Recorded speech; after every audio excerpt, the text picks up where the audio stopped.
following is a presentation of Fox Sports. We are Fox Sports.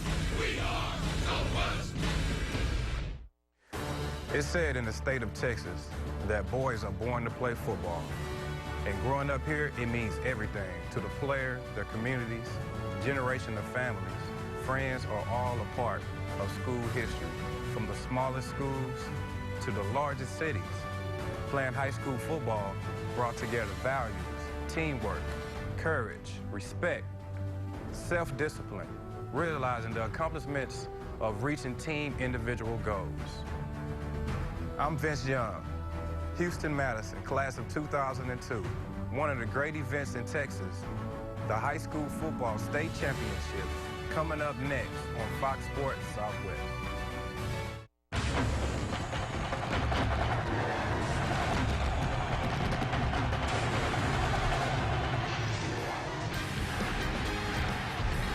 It's always the destination for high school football teams. Get to Cowboys Stadium in Arlington to play for a state championship. Today, the UIL and Fox Sports Southwest presents the 1A Division II state title matchup between the defending state champion Tenaha Tigers and the top-ranked Munday Moguls. The first of 3 games today and 9 games over 3 days to decide 9 state champions in the state of Texas. Hi again, everybody. I'm Craig Way. Happy to have you with us. It is championship weekend here in Arlington, Texas. The Tenaha Tigers, the defending state champions in 1A Division II. The Munday Moguls, the team the Tigers defeated last year, are the #1 ranked team in Texas. So it's a rematch for the UIL State Football Championship of Class A Division II. Pleased, as always, to be joined by Shay Walker. It's always a special moment, is it not, Shay, to get an opportunity not only to play in this incredible world-class venue, but to play for a state championship. Well, Craig, this is the second year that the UIL has been able to put this state championship extravaganza together. So as you said, 9 champions in 3 days. It's going to be a fantastic opportunity to see great high school football. This is game #1 of 3 today, a total of 9 state championships over the course of 3 days. Each of the games televised live right here on Fox Sports Southwest. Today, 2 state championships in Class A and 1 in Class 2A, starting it off with the 1A Division II state championship game. Well, you start with the defending state champions, the Tenaha Tigers, and the Tigers have lost 4 games during the year, but they fought their way back here, and Tenaha's been able to do it largely on the athletic skills of their quarterback, J.R. Hill. But J.R. Hill, Craig, has grown up in this offense. He had to fill in for Superman's shoes last year, and he has done a great job so far of executing the offense and leading his team to the state championship game. Munday has been #1 in the state of Texas all season long. They have mowed down the competition en route to reaching the state title round, largely through the skills of D. Paul. But D. Paul is Mr. Excitement, and you talk about a guy with explosive skills. Craig, he's the starting quarterback. He's also the starting safety. He will return kicks. He will return punts, and he is absolutely electric when he has the ball in his hands. Munday, Tenaha, #1 in the state against the defending state champions. Coming up next, the kickoff, the first of the 9 state championship games from Cowboys Stadium in Arlington, right here on Fox Sports Southwest.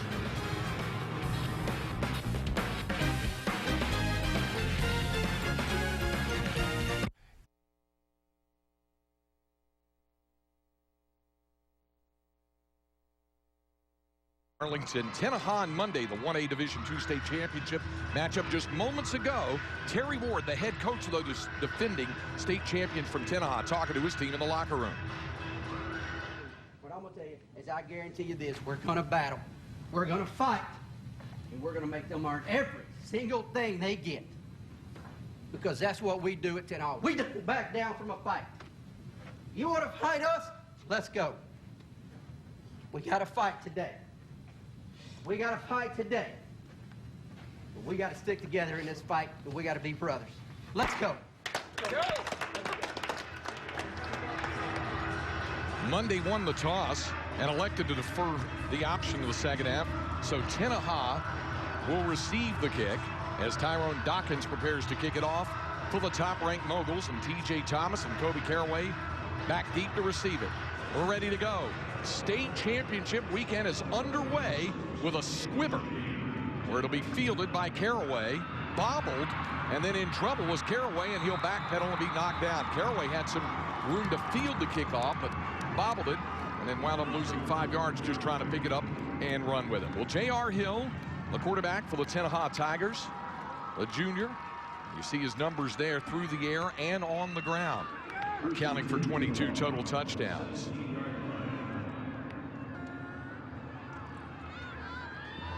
And for Hill, keep an eye on Keontae Davis, T.J. Thomas, Javis Gregory, and Kobe Caraway, his main 4 weapons, and they are all out there with him. On first down, to the ground to Caraway. Not much there for Caraway as we look at J.R. Hill, who leads the Tenaha Tiger starting lineup presented by Ford and Gregory in the backfield. And you see the receivers, Thomas, Davis, Tovar, and DeAndre Thomas for Tenaha. The offensive front, De'Aaron Rowland, Lucas Campos, Derek Jones, Leon Aguilar, and Charles Reed along the offensive front for Tenaha. Second down, and 10 still needed for the first from the 17. And Hill under some pressure, down he'll go. Great movement downfield to get him by L.J. Collier, the defensive end, who drops J.R. Hill for a loss of 9. Okay, J.R. Hill running that zone read and then trying to fake that and look downfield for a pass play, but L.J. Collier coming in off the edge did not allow him to make the corner, and comes up with a huge play for the Moguls defense. J.R. Myers, Jericho Thompson, Jarrett Macias, Xavier Bullinger, and L.J. Collier, the man who made the sack up front, Dwayne Castorina, Tyrone Dawkins, and Ryder Kude, the linebackers, Roderick Taylor, D. Paul anchoring the secondary along with Garrett Weaver. A loss of 10 yards on the play brings up third down and 20. Tenaha in a hole to start off the football game. And Hill looking to throw. And throw deep. Incomplete. Defended by Roderick Taylor as he was going downfield for DeAndre Thomas. Tenaha will be forced to punt 3 and out, and a loss of 10 yards total on that possession, Jay. Well, you talk about the dominance of this Moguls defense, and Ronnie Lawrence, defensive coordinator, dialing up a little bit of pressure and not allowing Tenaha to get off to a very fast start. And again, that sack, Craig, by L.J. Collier was big for this defense. It's going to give the Moguls great starting field position. Well, to punt the football will be Chavis Gregory. Well, he learned to kick it, and D. Paul awaiting the punt. It'll take a Tenaha bounce, and Paul just has to back off. This is really going to help out the Tigers. Going to roll all the way down to the 42-yard line. Excellent punt. 52 yards without a return. That's exactly what Tenaha needed. And now the Munday Moguls get ready for work. And D. Paul just moves from defense to offense. Senior quarterback.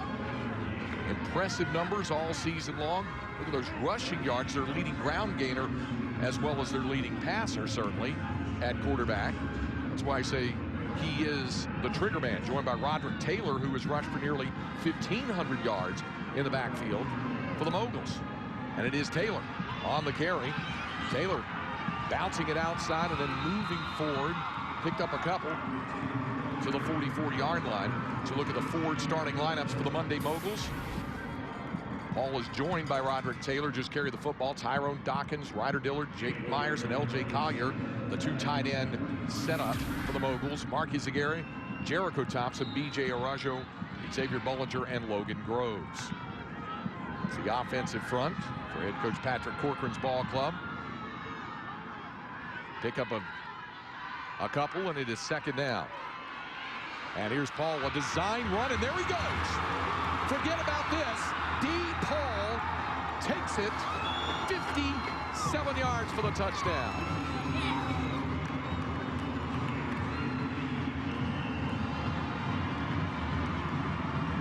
Well, Craig, the first play from scrimmage, you see Roderick Taylor carry the ball off to the right side. This play completely a quarterback run from the get-go. And D. Paul, not only does he take the snap, but he reads the blocking perfectly. He can either bounce that inside or outside. He sees that crease in the middle, and I tell you what, we talked about him being electric and explosive. He shows you right there why he's one of the most dangerous players in Class 1A. Sprinted at down the field and no chance to get him. And Munday wanted to make sure they got the proper personnel on the field. And the Moguls are going to go for 2.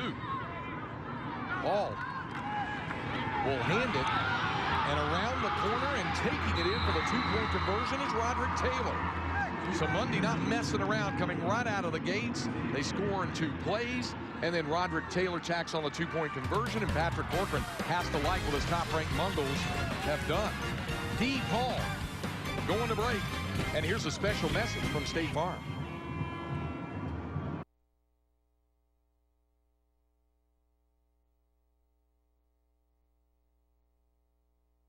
For the best tasting treats, eats, and drinks in Texas, DQ just tastes better. And by Ford. Stop by your Texas Ford dealer and find out why the F-Series trucks are the best in Texas. The Munday Moguls have been the best team in Class A throughout the course of the 2012 season, and they look every bit the part, with D. Paul going 57 yards on the second offensive play for the Moguls from scrimmage to put the Moguls on top. Well, and really set up by the Moguls defense, Craig. They go and they force a 3 and out, and they pin the Tigers deep in their own territory, albeit they get off a good punt. However, I don't know if there's enough field position that you can gain when you've got a guy like D. Paul taking snaps. Another wobbly kickoff down the middle. This one fielded on the hop, and a better opportunity for Cody Caraway. And Caraway outside and turns on the Jets. Into Munday territory before D. Paul himself runs him down the 41-yard line. It's a 37-yard return. A shot in the arm for the Tiger special teams and for Tenaha overall. So the second possession for the Tigers, down 8-0. But a nice return to put Tenaha in great field position at the Munday 41. Back to work for J.R. Hill and his offense. Back to the ground to Chavis Gregory. Gregory trying to fight his way through the tough Munday defensive front, and Xavier Bulliner holds him down for a pickup of 3. Here's another look at that last touchdown, Shay. Well, and really a nice job to see as we run the play here. D. Paul is going to take the ball out, and then he's going to look, Craig. He's got a lane here or a lane on the outside, and he's going to choose the lane right down the middle of the pike. Great vision, good blocking out of the point of attack, and then it's just nothing but a foot race to the end zone, and you're not going to catch him. Gain of 3 yards by Gregory, and it's 2nd down and 7 for the Tigers.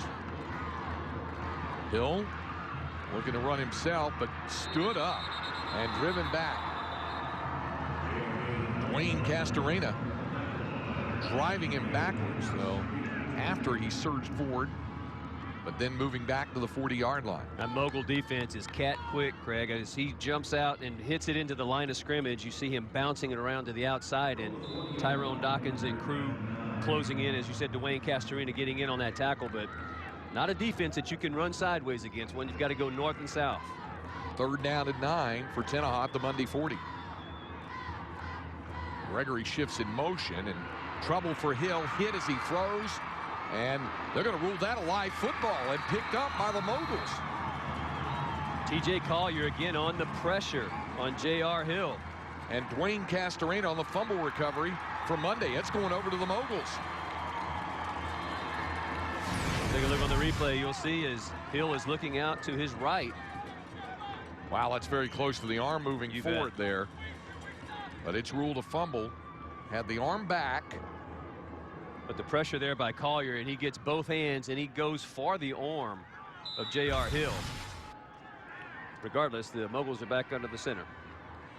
So there's, you see the turnover margin's been huge all season long, and there's a big run for Roderick Taylor.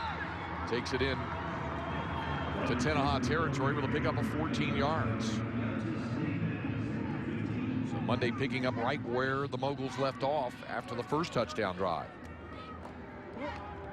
Well, Roderick Taylor is just having an outstanding senior season. 1,488 yards running into, or coming into this game. Rushing the ball, he's been just a terror. At the Tiger 42. Back to the ground again to Roderick Taylor. This time the Tiger defense ready for him. De'Aaron Rowland, the only senior And that Tenaha starting group coming over to make the tackle. And he's part of that Tenaha Tiger defensive group. The Ford starting lineup, Leon Aguilar, Denzel Williams there down front, and Aaron Harris. And there you see Aaron Rowland, the man who made the tackle. Chavis Gregory, T.J. Thomas, and Jacoby Ivey. The linebackers, and then the secondary, Deontis Davis, Kobe Caraway, J.R. Hill playing both ways, and DeAndre Thomas at the corner. Second down and 11. Trouble for DePaul, but only momentarily. Now downfield and overthrowing the intended target, tight end L.J. Collier. Well, this is where it just absolutely gives you fits when you have a quarterback like DePaul who has the mobility and the athleticism, and he just really makes you tired as a defense chasing him around, and he has that elusive escapability. Although they didn't come up with the completion, he avoided a big sack. Tristan Green was putting the pressure on him. Now it's third down and 11 for the Moguls. It's a big early moment for the Tenaha defense. See if they can force a punt after Tenaha gave up the touchdown on the second offensive play for Munday, and then a first down on that first play. And now Paul to run it on third down, shedding would-be tacklers, but finally forced out of bounds by none other than his quarterback counterpart, J.R. Hill. It is a gain of 6 yards. It'll be interesting to see because it's going to bring up fourth down and 5 for Munday. Greg, what a great play by J.R. Hill to come off the block. He's getting pushed around by a receiver, and he's able to stay in between the first down marker and DePaul, and he forces Paul out short, and that was just a very heads-up play. We talk about this a lot, and we're going to see it in this, certainly in this game and in the next couple of games in the smaller schools. You have to play both ways. And DePaul, we talked about him at the outset. He plays safety, but you also see J.R. Hill coming up big for the Tenaha Tigers. Well, Munday setting up as if to punt. Tyrone Dawkins is the punter. Tenaha spreading out on defense just in case, but the left-footed Dawkins lets fly with a kick, and that's going to carry on into the end zone. 38 yards on the punt with no return. And so it'll be Tenaha football at the 20. Let's go down to the sidelines. Check in for the first time today with the third member of our telecast team, Angela Hammond. Hello, Angela. Hey guys, well during warm-ups, both teams looked sharp. They both looked like they had been here before, but you could tell that Munday was all business. I spoke to Tenaha coach Terry Ward, and he told me that he knows Munday is a team that is possessed. They have a goal, they have a fire under their belly, and he knows they're still thinking about that state championship game last year. Back to you guys. All right, thanks very much, Angela. Of course, Reginald Davis spearheading that Tenaha state title run last year, and they beat Munday right here 51-28 to win the 1A Division II crown a year ago. And Reginald Davis had a game for the ages in the state championship game in his senior year. No doubt about it. On first down, Chavis Gregory picks up 4 yards. Brought down at the 24-yard line by Xavier Bulliner. So it's second down and 6. Craig, there's 17 seniors who returned to this Munday team after that state finalist appearance last year, and it is a little bit of unfinished business for those guys, and Coach Corcoran was telling us just as much on the conference calls. And the only senior for Tenaha's De'Aaron Rowland. Pass outside. This will be a first down as DeAndre Thomas with the catch and out to the 36-yard line as he takes it out to the 36. It'll be a pickup of 12 yards and a first down for Tenaha. So the Tigers from their own 36-yard line, trailing 8-0 here. As Thomas, with his 20th reception of the season, he has a couple of touchdown catches. Makes the grab there. First and 10 from the 36. Hill setting up the receiver screen to Thomas. He had trouble pulling it in and has to settle for only a pickup of a yard. Ryder Kude was right there to make the stop for Munday. Ryder Kude, number 45, just blows right through the attempted block and brings DeAndre Thomas down. And really for Thomas, does a nice job of hanging onto the ball, because as he was trying to gather it and bring it in, he was getting hit in the lower body area. That's just a nice play by Kude coming up and putting pressure. That is Kude's 133rd tackle of the season. Also has a couple of interceptions this year, the senior Ryder Kude. Second down, Hill to the air, Caught by Thomas. Juggled it, but held on to it and has a first down. Takes it out around the 47-yard line. Pickup of 10 yards and a first down. We'll see number 2, Jake Myers. He tries to jump this route coming from the inside. He's not able to get. He actually gets positioned behind Thomas. Thomas comes up with a nice catch and picks up the first down. 1st and 10 for the Tigers. Tenaha on the move on its 3rd offensive possession here, just past the midway mark of the 1st quarter. Munday with an 8-0 lead. J.R. Hill looking toward the sideline for the play call. Check of the card on the wrist. And now to the ground to Gregory. Hopping across midfield and into Mogul territory. Ryder Coote on the tackle, but it's still a gain of 5 for Chavis Gregory. And we're seeing Tenaha find its rhythm a little bit in this 3rd offensive series, Shea, both on the ground and through the air.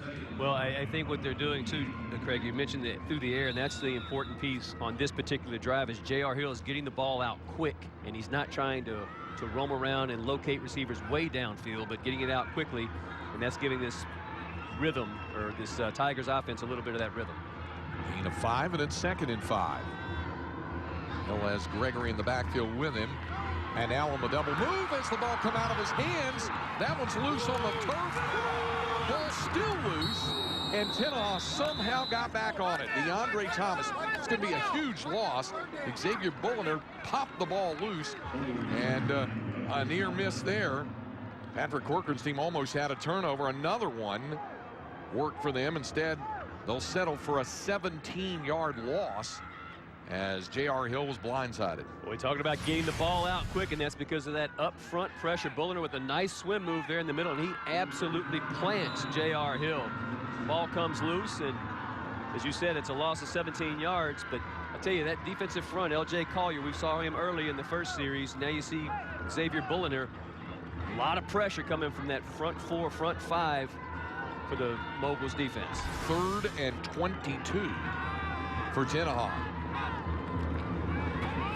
Hill will have to pick up a lot of yardage under pressure, and he'll run it. Going to be well short of the first down. Good open field stop made by Castorena. 12-yard pickup. And they're right back where they were at 4th down and 10 at the 47-yard line. Well, a great decision right there by J.R. Hill, Craig. Early in the game, after that disastrous play where they lost 17 yards, he picks up, as you said, 12 yards, and that's a much better spot to be from instead of trying to launch the ball downfield and then not having an opportunity to punt from where they're going to punt from, which is near midfield. DePaul waiting the kick from Chavis Gregory. High, but not real deep. Now it does take a Tenaha bounce, and a good one inside right to the 15-yard line. So it is a 39-yard punt, and it'll belong to the Munday Moguls there. State Farm is giving away a Ford F-150 this weekend. Enter now. Text FAN UP to 35350 or visit texas.statefarm.com. Moguls beginning from their own 14-yard line. Their 3rd series afterwards. Of course, picked up 1 touchdown and then a punt, and then sweeping around the corners, Garrett Weaver on the speed sweep. And Weaver, the senior, who's carried it 9 other times this year, averaging 9 yards per carry, picks up 28 on the speed sweep. A nice job by Garrett Weaver, and really a great job as well by Tyrone Dawkins, number 33. You're going to see him down here blocking out on the safety. And that block on the safety right there, and that extra push gives Weaver a chance to pick up about another 7-8 yards. Takes the Moguls out of the hole. Munday from its own 42. This time around the corner, a flag goes down, and Roderick Taylor hopped hard, loses a yard after all is said and done. Hit pretty hard by Keontae Davis. Let's check the flag, and there's also a Tiger down on the field. So this officiating chapter coming from the Panhandle, the Amarillo chapter up in the Panhandle, coming down for this matchup. See, the call is going to go against Munday. And it's Jacoby Ivey who is down on the field for the Tenaha Tigers.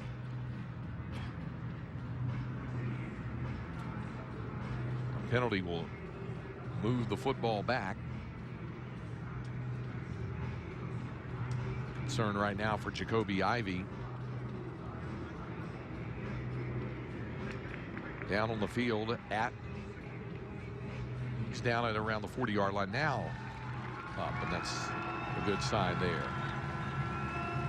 Junior. Nearly 90 tackles. Athletic linebacker is going to say he's got 88 tackles on the season. One of those guys that kind of roams in the middle. Have to watch to see if he's going to be all right. They're holding that left elbow, left arm area. Well, the holding penalty takes it back to the 32-yard line. So it'll be first down and 20 for Munday from the Mogul 32. We're under 2 minutes remaining first quarter. This time Hall losing the football. It's down on the turf. Wow, it's the Tigers' ball. Tenaha coming up with a turnover, and it's Tyree Barnes who picks it up. Tyree Barnes, the junior, on the recover, and it'll go back over to Tenaha.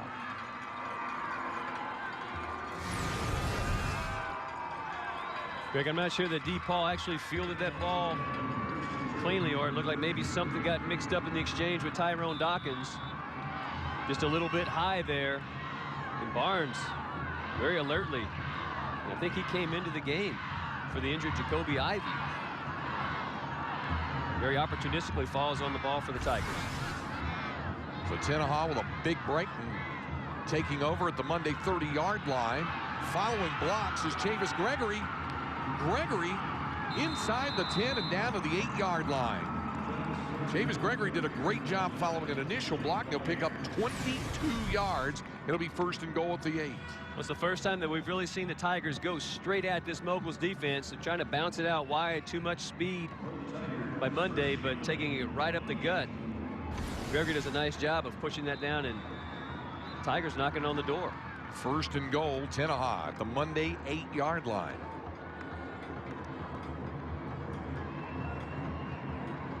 After checking with the sidelines, it is Gregory offset right to the side of Hill, but the snap to Gregory and met right at the line of scrimmage. Jericho Thompson, the first man to meet him, no gain on the play. Well, how about the play by your 5'8", 295-pound junior? Jericho Thompson had a white jersey blocking on him. As soon as Gregory tried to hit that back right up in the middle, Craig, Thompson said, nope, nothing doing. Second and goal for Tenaha at the Munday 8.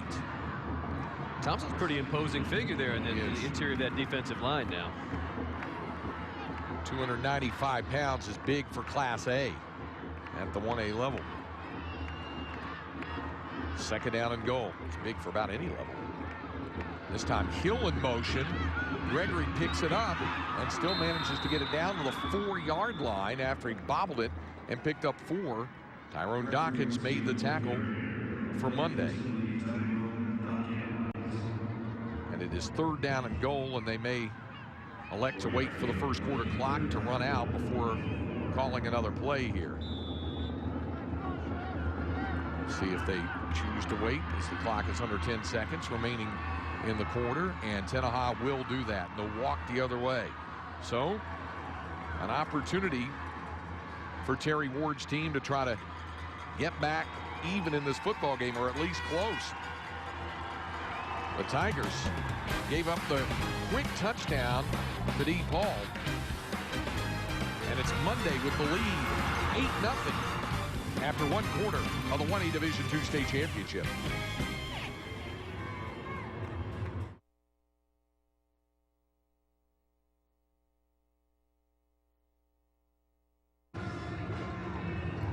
First quarter in the books of 36 quarters of high school state championship football to be decided here at the UIL state championships here at Cowboys Stadium in Arlington. Craig Way, Shea Walker, Angela Hammond, and our Fox Sports Southwest crew. Munday Moguls with an 8-0 lead on the DePaul 57-yard touchdown run. Yet Tenaha knocking at the door. The Tigers We'll have a big third down coming up here on 3rd and goal from the Munday Mogul 4-yard line as we get the second quarter underway. So on 3rd down and goal, and before they get going, flags come down. If it's against Tenaha, this is going to hurt because it'll turn 3rd and 4 on 3rd and goal, and now into 3rd and goal from the 9-yard line because of the false starts. See Terry Ward unhappy with the false start call, and so now it's going to be 3rd and goal at the Mogul 9.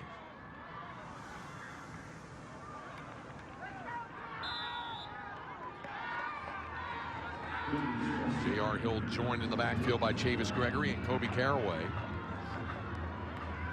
Hill, the junior.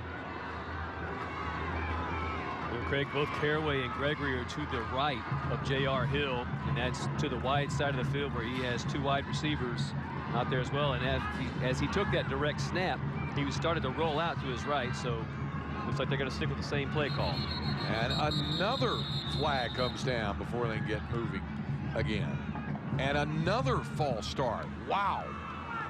And you see Terry Ward really upset. Who he's asking.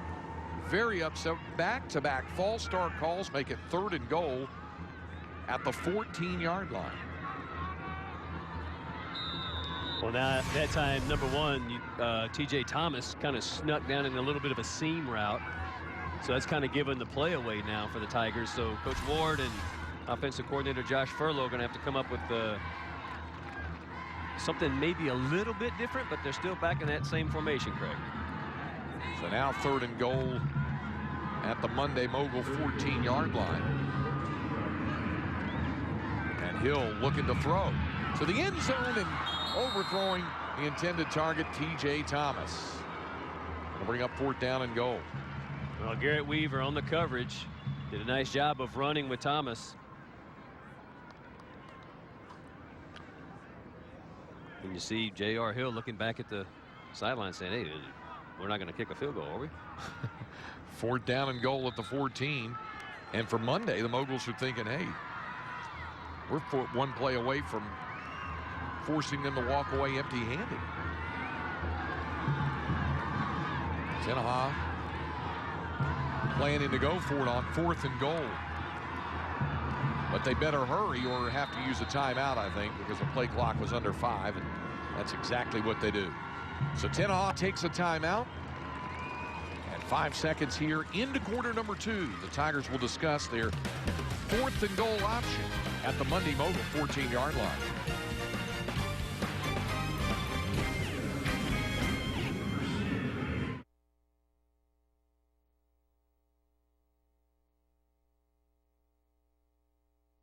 Down and goal at the 14-yard line. Shea Walker, what did the Tenaha Tigers do here? Well, I think you've got to put a run-pass option in J.R. Hill's hands, and the screen is out there, set out to the wide side, but you've also got, looks like DeAndre Thomas down on that left-hand side, and wow, Craig, that is the 4th penalty, or 3rd penalty, excuse me, in 4 plays. Except this one is an offsides call against Munday, so it at least makes 4th and goal a little more workable from the 9-yard line now.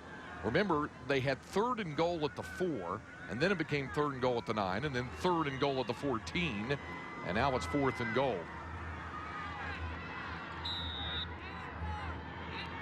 So 4th down and goal to go at the 9-yard line of the Munday Moguls. Wide receiver DeAndre Thomas out there with man-to-man coverage.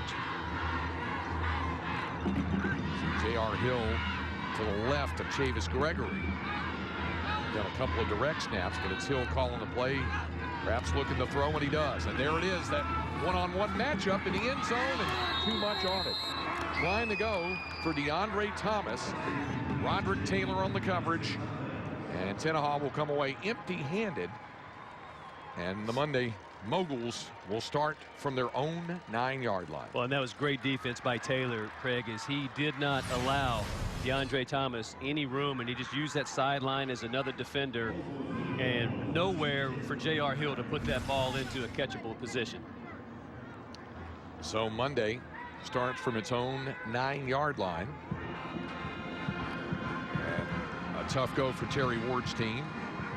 And those 2 penalties down there, I think, really took the momentum away from the Tigers. And hindered them on that possession. Here goes deep ball on first down, and he lost the football. Loose on the turf. Munday was able to get back on it. Back at the 9-yard line at the line of scrimmage. Roderick Taylor on the recovery. Pretty big series for Roderick Taylor, huh? Yeah. A couple of plays. One on offense, one on defense. See him. Deep ball trying to break loose, and very nearly a golden opportunity for Tenaha. And under the gun, under pressure there, unable to hold on to it. It is second down. And that's a short gain for Tyrone Dawkins. Very pleased to be joined by Dr. Jamie Harrison, Deputy Director of the UIL, who's with us here. And of course, the UIL staff probably gets as little sleep as anyone during the course of these 9 games in 3 days. So, but you're starting fresh today with game number 1, right? Absolutely. We're very excited. Of course, we had our very first game last Friday night, but this is the big weekend.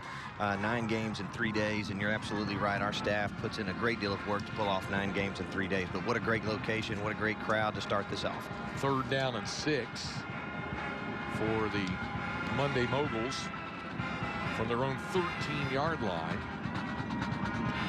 And deep ball to the air. This is where he can be dangerous with running room, and swung out of bounds, but it's a first down across the 20 to the 21-yard line before Keontae Davis throws him out. Well, you mentioned it, Jamie, the fact that the state championships actually began last week with 3A Division I title. Now, first of all, take a listen to this pop here on deep ball.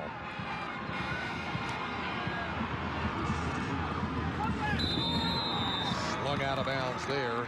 Paul back up, perhaps rubbing that right wrist a little bit. Stephenville capturing the 3A Division I state championship here at Cowboys Stadium in Arlington, and you had your 2 6-man state champions crowned at Shotwell Stadium in Abilene a week. So it was a chance for everybody to ramp up the staff to get going on all of these state championships. Absolutely. Both of them were very successful events. The 6-man championships were great there at Shotwell. We had a great crowd for the Division I 3A game this past Friday night, and had a very entertaining game for the crowd to be a part of. False start, by the way, call against Munday. Jamie, let me ask you, also now, this is the second full year of all 9 on the final weekend being here at Cowboy Stadium. It got rave reviews last year. Everybody enjoyed it.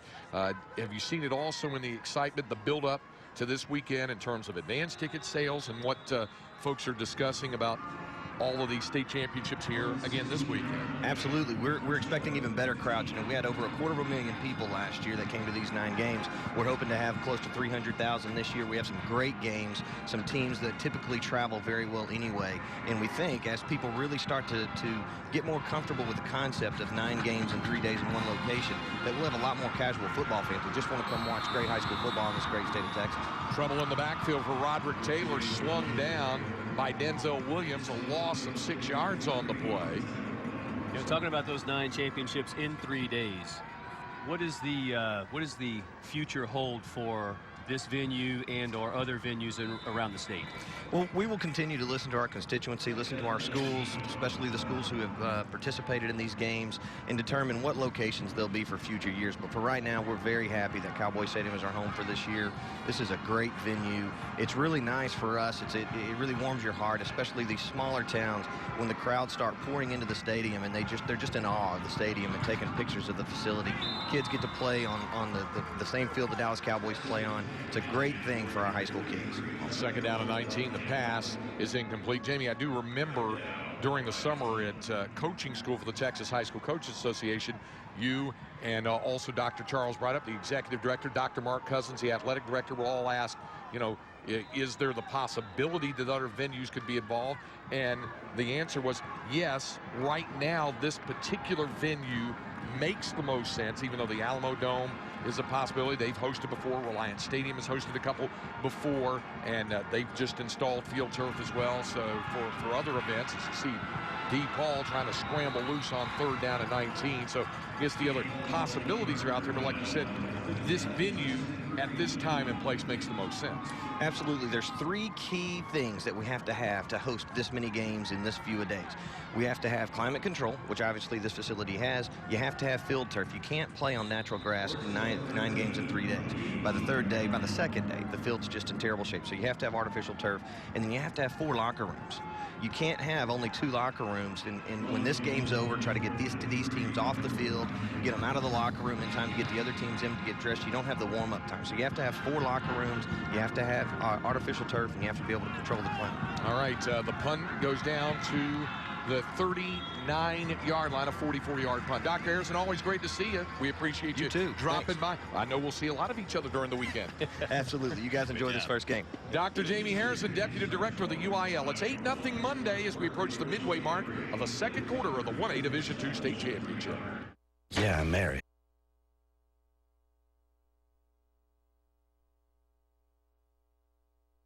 Tigers with a defensive stand, forcing the Munday Moguls to punt, and Tenaha with good field position. So the Tigers will start this possession, working on the plus side of the 35-yard line. So 1st and 10 from the 38.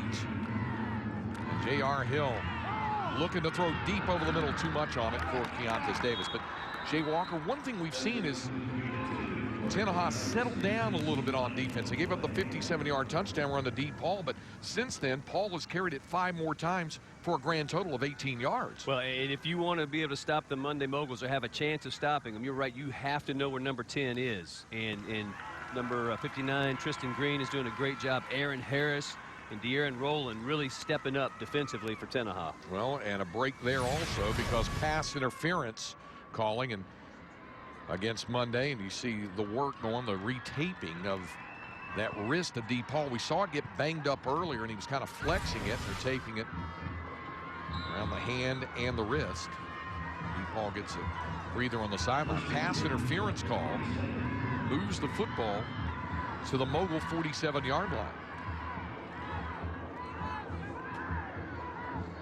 Tenaha has been able to have the football in plus territory. Had 1st and goal at the 8 on its last drive, and ended up coming away empty-handed. And only a gain of a yard on 1st down for Chavis Gregory. Jericho Thompson, the tackle for the Moguls. All right, Ryder Cood out of that linebacker position. Not a big guy, 5'7", 140, 132 tackles, Craig, as you say, and he is at the bottom of the pile, getting around the legs of Chavis Gregory. 2nd down and 9.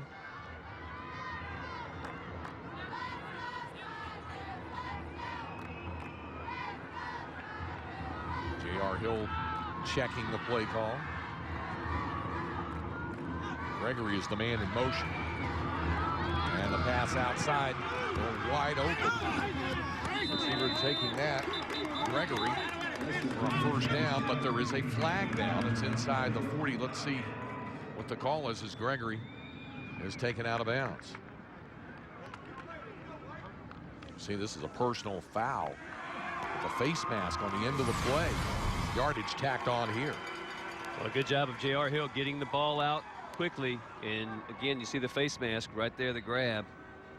Gonna bring the flag every time. And you'd like to see Gregory hang on to that ball, just secure it a little bit better than that. You want to be holding it out there loosely and have something happen. But this is a couple of big penalties right now, Craig, against the Moguls defense that has moved the ball or helped the Tigers get the ball down in very good field position. So it's all the way down to the Munday Mogul 23-yard line here. Approaching the midway mark of the second quarter. Munday with an 8-0 lead. Their second offensive play, a D. Paul 57-yard touchdown run, but the Tenaha defense has settled down after that. Now Tenaha breaking loose is Kobe Caraway, and Caraway will have another 1st down. Takes it down to the 12-yard line for a pickup of 11. And Tyrone Dawkins saves a touchdown, Craig, as Caraway blasts right up the middle. That Moguls defense running hard, and if he doesn't get drugged down by Dawkins, he's in the end zone. 11-yard pickup. 1st and 10, Tenaha at the Munday 12-yard line.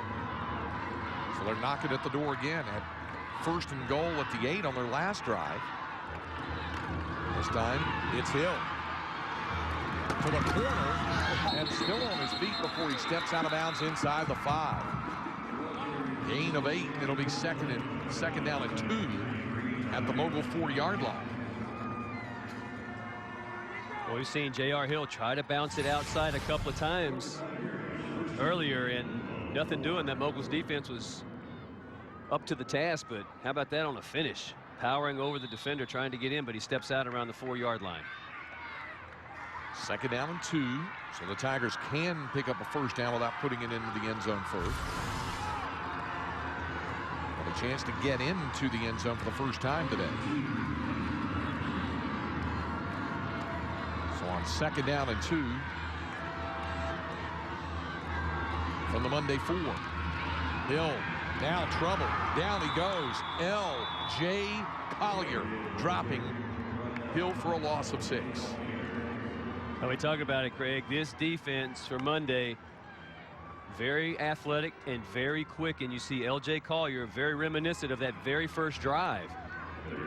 He's not going to allow J.R. Hill to make the corner. We saw Hill make it once earlier in this drive, but certainly this Mogul's defense up to the task and making sure that they're not going to allow those plays to bounce outside. And it's quite a challenge also, Shea, for Charles Reed, the freshman offensive right tackle, trying to keep L.J. Collier off the quarterback, J.R. Hill, but it is a freshman. Charles Reed there at right tackle, and the Tigers want to talk about it. They take a timeout here with 5:11 to go here in the first half. And Terry Ward trying to get his guys pumped up to try to execute on 3rd down and 8 at the Mogul 10. Well, there's probably not a more critical play or couple of plays here for the Tigers as they come into this game, Craig. And you know, we talked to Coach Ward and he told us, look, this is a completely different team than it was last year. They lost 4 offensive linemen, 3 of them to graduation, and 1 young man moved out. So they have this new offensive line.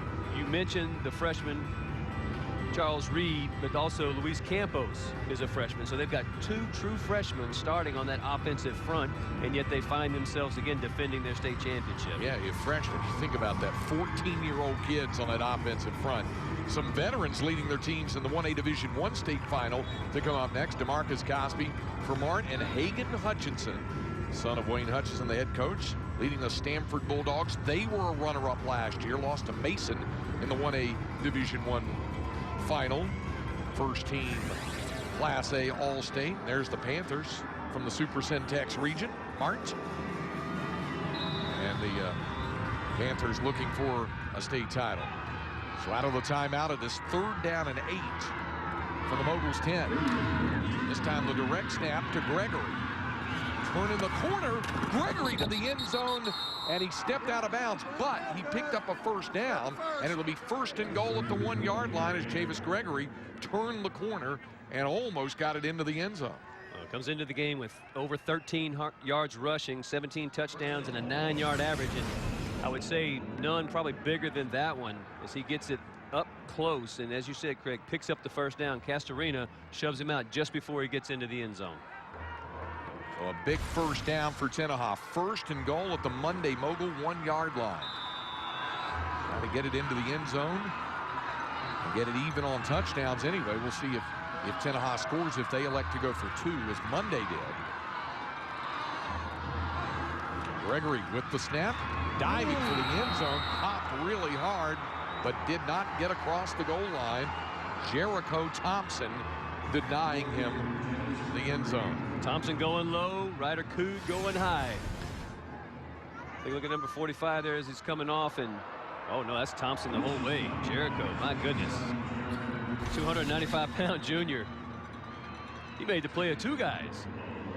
What a great play by that interior defensive line. Again, Gregory picked up about a yard, maybe a yard and a half, but did not get across the end line. 2nd down and goal inside the 1-yard line. And it is Chavis Gregory will line up with Hill as a receiver. But Gregory will look to run it himself to the end zone and across for the Tenaha Tigers. Chavis Gregory takes it across, and Tenaha breaks through with a score. Well, we've seen the Tigers offense have success with Gregory taking the direct snap. J.R. Hill not in the game. Good blocking at the point of attack, and really just a very physical run by Gregory to get it in for the touchdown. Well, Tenaha will look to just go for the 1 point as Javier Uribe, who's 27 out of 28 in extra points this season, will look to tack on the conversion out of the hold of J.R. Hill, and that extra point kick is good. So the Tigers within a point with 4:15 remaining in the first half.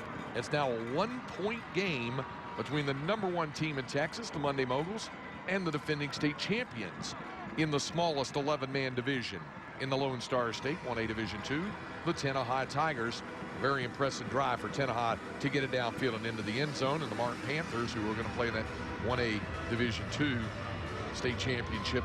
Well, that certainly is one of the great things, Craig, as we were talking to Jamie earlier from the UIL, and you see, look, you've got these other teams, and it almost has a little bit of a basketball feel to it, where you see the guys sitting in the stands but getting to enjoy and participate and witness. It's just a great scenario when you can have this many teams playing in state championship games in a short period of time.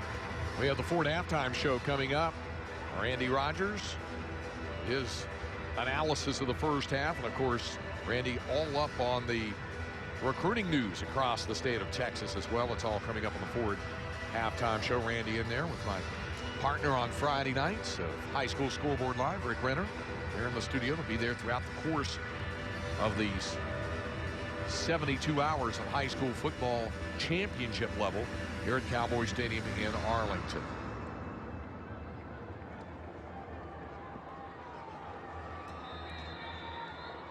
So the kickoff ready to come from Javier Uribe. And Uribe to kick it off. Squibber, that one bouncing loose, almost like an onside kick, but getting on it are the Moguls.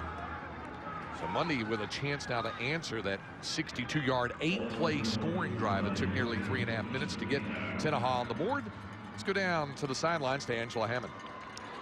Thanks, guys. Right now, I am joined by DeSoto head coach Claude Mathis. Coach Mathis, you've got to be proud. I know your team, tough loss against Allen in the playoffs, but you've got to be proud of the way your Eagles played, and especially proud of Dontre Wilson this year.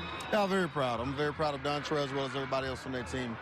Those guys fought hard, faced a great Allen football team, just came up short.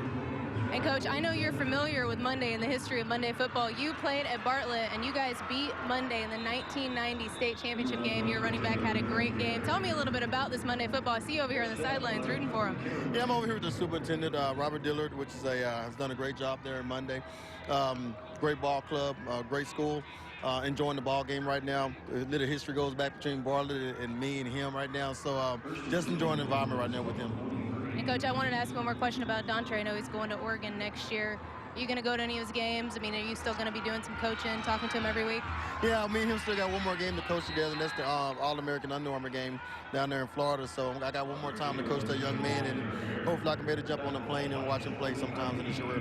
Well, Coach, thanks for your time. Have fun. Appreciate you. Thank you. Guys, back to you. All right, thanks, Angela. One of the great guys, Claude Mathis.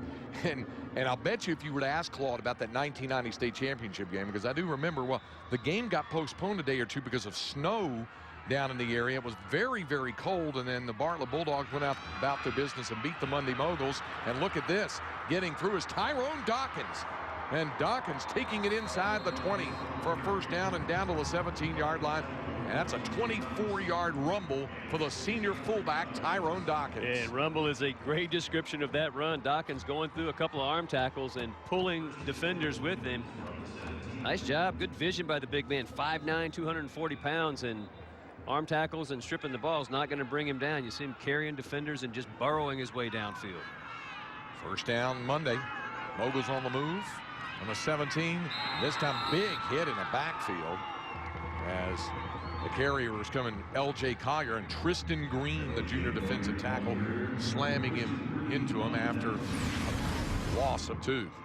Well, Green has just been playing incredibly well in these couple of series. Collier, he gets the ball, he gets hit by Tristan Green in the backfield. Nothing doing right there. Tenaha's defense making a little bit of a statement on that play after the big rumble by Dawkins. Second down and 12 from the 19. Clock moving in the late stages here of the first half, and a 1-point Munday Mogul advantage. DePaul. His wrist taped, back to work, handing the football back off. Big running into the end zone. Roderick Taylor for the touchdown. 19 yards.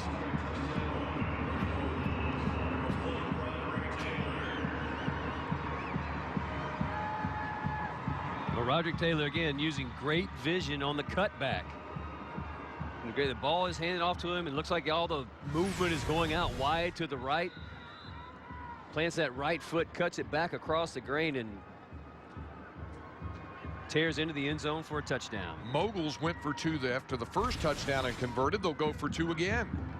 DePaul looking to throw or run and tosses it where it's picked off. Keontae Davis with the interception, so it gets it back on a 7-point deficit right now, as Munday does not convert following touchdown number 2. However, the Moguls do strike to widen the gap from 1 point to 7 here with just over 2 minutes to go in the half. And another look at the touchdown by Roderick Taylor. Well, just breaking tackles, Craig.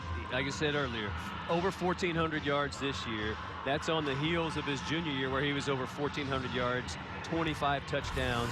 He's just been playing so incredibly well for this team. And when you talk about that combination of Taylor and Paul in the backfield, boy, that's a lot to handle. A shorter scoring drive for the Moguls after that squibbed kickoff. Now it does leave 2 minutes and 20 seconds on the first half clock. Tenaha does have 1 timeout left. Let's see if the Tigers can mount something here before the first half is done, as Patrick Corcoran's ball club has added another score. Well, for Coach Ward and his offense, led by J.R. Hill and Chavez Gregory, it seems like even though they're in that spread offense and they're looking back, Craig, at the sideline for the play calls, they're pretty methodical about their offense. So it'll be interesting to see if they can step it up just a little bit and kind of rip off chunks of yardage and maybe go at a little bit faster pace. T.J. Thomas, Kobe Caraway back to receive it. Another squibbed kick. This one picked up very quickly by DeAndre Thomas, and Thomas across midfield. So a couple of squibbed kickoffs, one for Tenaha after their score. Now after the Munday score, it'll be great field position for the Tigers, and still 2:14 to go in the half. Well, it looked like Tyrone Dawkins was trying to get that ball a little bit more in the middle of the field, but you have to give a lot of credit to DeAndre Thomas. He handled that like a shortstop, fielded a hot one coming in the hole, and picks it up and has great starting field position for his offense. At the Mogul 47. The Tigers do have 1 timeout left to work with as well here in the first half. J.R. Hill back in to take the snap at quarterback after Gregory on a couple of direct snaps got it into the end zone on the last drive, but it's Gregory on the ground, and he'll take it down inside the 40-yard line, down toward the 43. Watch it go under 2 minutes, a 40-yard pickup. This will be the 3rd possession to start off for Tenaha on the Munday side of midfield. Mogul's defense, as you said, Craig, only allowing 7 points. That's a pretty stiff defense, and Ronnie Lawrence again doing a great job of getting the Moguls in the right spots, right places. On 2nd down and 6, Hill to the air to Thomas. Thomas with moves after the catch and down to the 30-yard line. A first down. Ryder cooed the tackle, but a gain of 13 on the quick hit from J.R. Hill to DeAndre Thomas. DeAndre Thomas, a wide receiver out on the wide side of the field.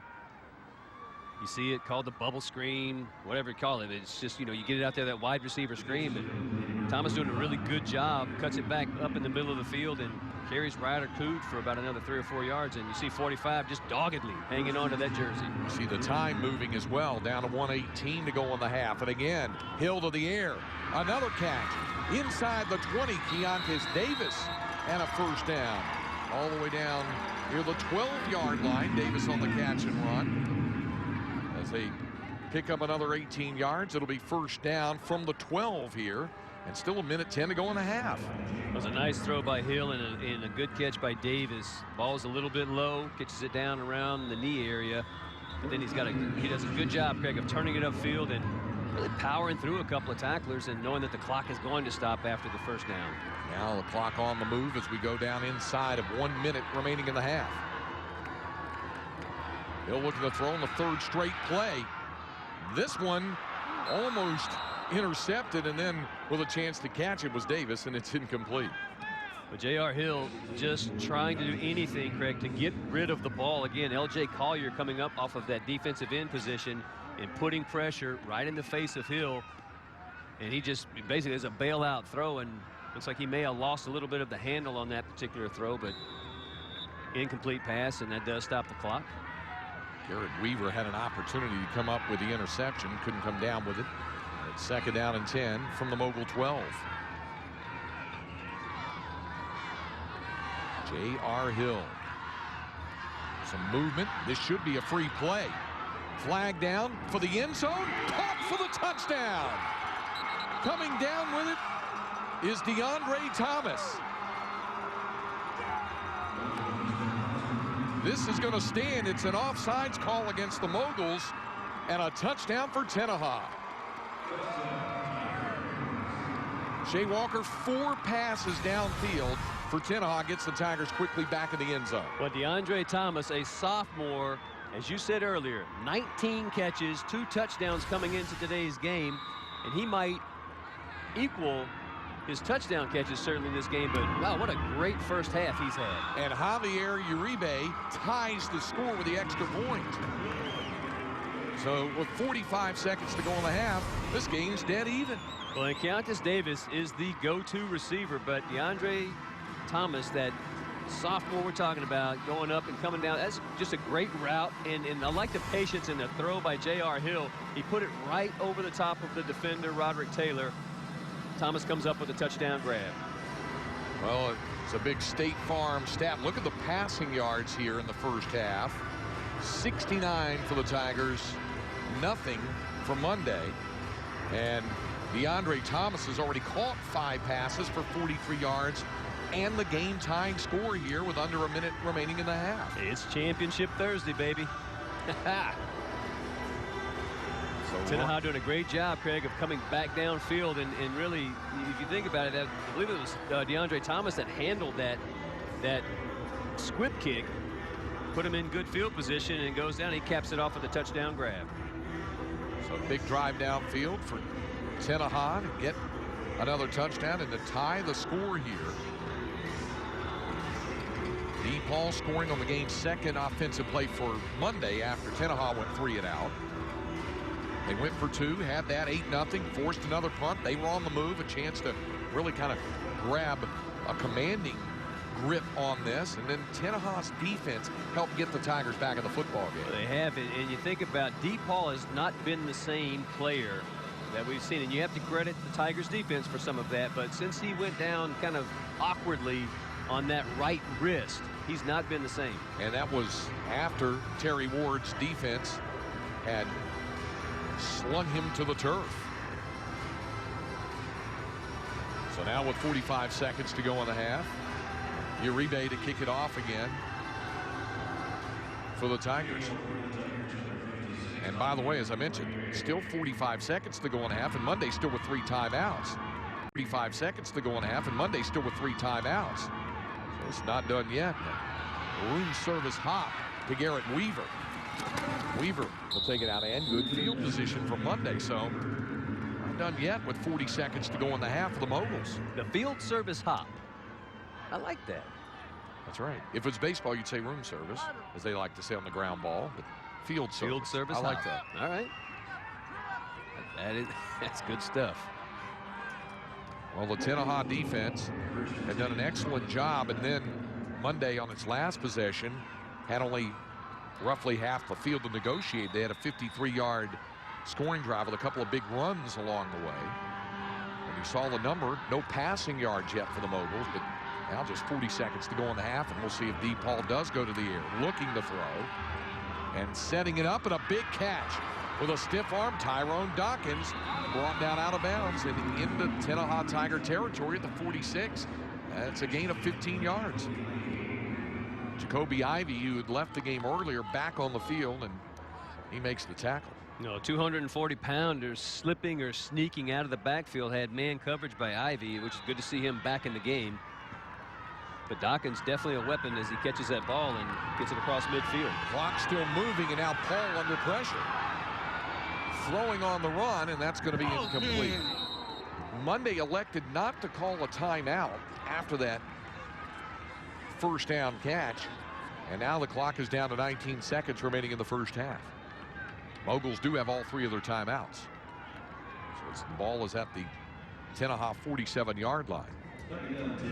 See, Greg, when we're looking at DePaul, and he's got that right arm kind of hanging, and it's isolated. It's not moving or rotating as he's jogging off or moving around, so obviously still in pain. Here's Paul to the air again. This time the catch is made out of bounds by L.J. Collier with 13 seconds remaining in the half. So it is now going to be 3rd down and 10 from the 47. Okay, we talked to Coach Cochran about DePaul, and he said, listen, just in the event, because the guy plays offense, he plays defense, he plays on special teams, in the event that something happens to him, who would go in at quarterback just to spell him for a play or two? And he said, listen, I really don't know. It'd have to be a game time decision because I haven't had to do that, and I'm not sure that I would know how to do it. I think the words he used with us was, I prefer not to think about it. 3rd down and 10 from the 47. 13 seconds to go. This time on the keeper. Paul brought down inbounds, and Munday has to use a timeout. It's down to 5 seconds to go in the half. He picked up 9 yards. It's going to bring up 4th and 1. T.J. Thomas made the tackle. Paul looked okay on that carry. Sure did, and so that was a great play by T.J. Thomas, just grabbing at anything he could of DePaul's jersey to try to hang on and slow him up and bring him down short of the first down, which he was able to do. All right, Shea, you've got one play here, in essence. 5 seconds remaining in the half. It's a football team that can throw the football. DePaul has thrown for over 1,500 yards this season. And guys like L.J. Collier and Jake Myers, Garrett Weaver and Ryder Dillard, you have guys who catch the ball. Obviously, Dawkins can catch it out of the backfield. What do you do here? Yeah, L.J. Collier's your guy. I mean, he's 6'2", 237 pounds. He's got 21 receptions and 4 touchdowns coming into the game. And really the guy that's going to be able to go up and maybe get a jump ball or a tip ball somewhere down around the goal line. So it'll be 4th down at the 38-yard line. 4th down and 1, but of more significance. Just 5 seconds remaining here in the half. And you got Tyrone Dawkins, who can throw it as well, and he's going to chunk it deep. A lot of purple jerseys down there. It is tipped and picked off in the end zone. Oh, yeah, tip drill, and it was J.R. Hill who came down with the interception, his 5th of the season. So what an entertaining first half. Munday getting the early jump. J.R. Hill and the Tenaha Tigers coming back on DePaul, and you see him favoring that right wrist. Don't know the condition of that, but into the first half with Munday and Tenaha even at 14. Well, it's been a great first half and really a tale of quarters, if you will.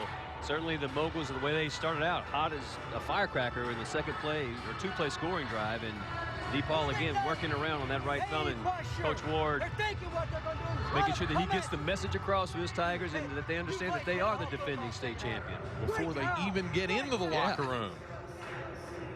Well, that's what it's all about. Football in December. If you're playing in December, you know it's serious football and a chance to win a state championship. Munday trying to do that for the #1 team in the state. And the head coach of the Moguls, Patrick Corcoran, down on the sidelines with Angela Hammond. Thanks, guys. Coach Corcoran, you get your first passing yards late in the second half, basically running the ball a ton. D gets another rushing touchdown. More of the same in the second half? Well, we just got to go in and look at what they're trying to take away from us and what we can adjust off of that to what we do. You know, we try to throw the ball when we want to, not when we have to. So, you know, we'll just look and see what we got and then go from there. And Coach, we saw Deeb maybe banged up his wrist a little bit. Can you tell us about that? How's his wrist doing? A little bit. He's got, you know, maybe a bone in there dislocated or something that makes it hard for him to grip the ball. But, you know, he's a tough kid, senior kid, so he'll be fine. I imagine he does not want to miss the second half. Absolutely not. He's a player. Well, thank you, Coach. Craig, back to you. All right, thanks, Angela. You heard Patrick Corker. That's all it was. Just a dislocated bone there. Tenaha ties the score at the half, and as we go to break, a special message from your Texas Ford dealers. Nearing the start of the second half, Tenaha and Munday tied at 14. Let's go down to the sidelines. Angela Hammond with Tigers head coach Terry Ward. Thanks, guys. Well, Coach Ward, we talked about it. Your team is young. They came out a little shaky, but they battled back, tied up this game going into halftime. Yeah, absolutely. You know, that's what we talk about all the time. We talk about we have to battle. We've battled a whole year long. We started out 2-4 the first 6 games, and I tell you what, these guys have a whole lot of heart. They battle every single play, and I couldn't be prouder. And Coach, you've been here before, obviously last year state champions. Did you talk about that in the locker room? Did you talk about, what needs to be done in the second half to get this win? Yeah, absolutely. You know, we had a lot of kids that played in this last year, but we also got a lot of kids that didn't. We just got to talk about this is a half. This is what we wanted. It comes down to one half. We still have a chance, and these guys still have a chance. And I tell you what, I believe. Well, thank you, Coach. Good luck in the second half. Guys, back to you. Thank you, Angela. And why not be pleased, Shea Walker, with the way his team turned it around after the early deficit? Well, and we think about, Craig, what happened with DePaul on the sideline when he went down with that injured wrist. He has not been the same player for this Munday team, and really the Tigers defense have really stepped up, and there's a bunch of guys making big plays for them in the middle. And again, Tristan Green, Aaron Harris, De'Aaron Rowland, guys that you would expect. Jacoby Ivey, is also back in the game and healthy. So it's been is exactly what Coach Ward, he couldn't ask for anything more. And Kevin Cates, first-year defensive coordinator, doing a good job of having his guys in the right places and holding that Moguls offense down after that first drive. Javier Uribe to kick it off for Tenaha. And back deep to receive it, Garrett Weaver and DePaul. But it is popped loose. A flag goes down. Castorena picked it up. We'll check the flag. It looked like it might have been one of the Tigers was offsides on the kickoff.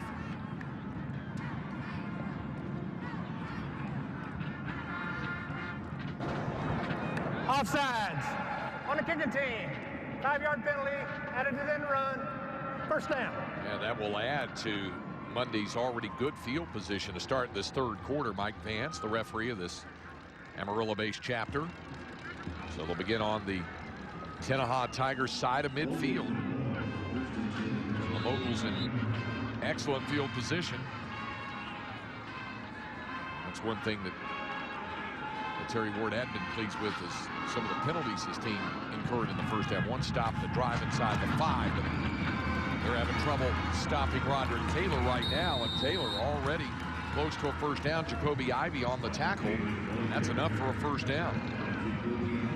Well, Taylor doing a little bit of bobbing and weaving as he goes around the left side, doing a nice job of setting up the blocks downfield, and a first down run picks up a first down.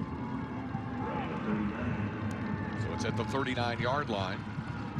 Roderick Tayller carrying the load, and while DePaul has been the trigger man all season long for the Moguls, Taylor came in having rushed for nearly 1,500 yards. He's certainly topped that here in the football game. DePaul over 1,700 yards after that first touchdown, and Paul looking to run again. Not this time, forced out of bounds and a loss of a couple. Excellent lateral pursuit. One of the guys forcing him out of bounds for the Tigers was Caraway.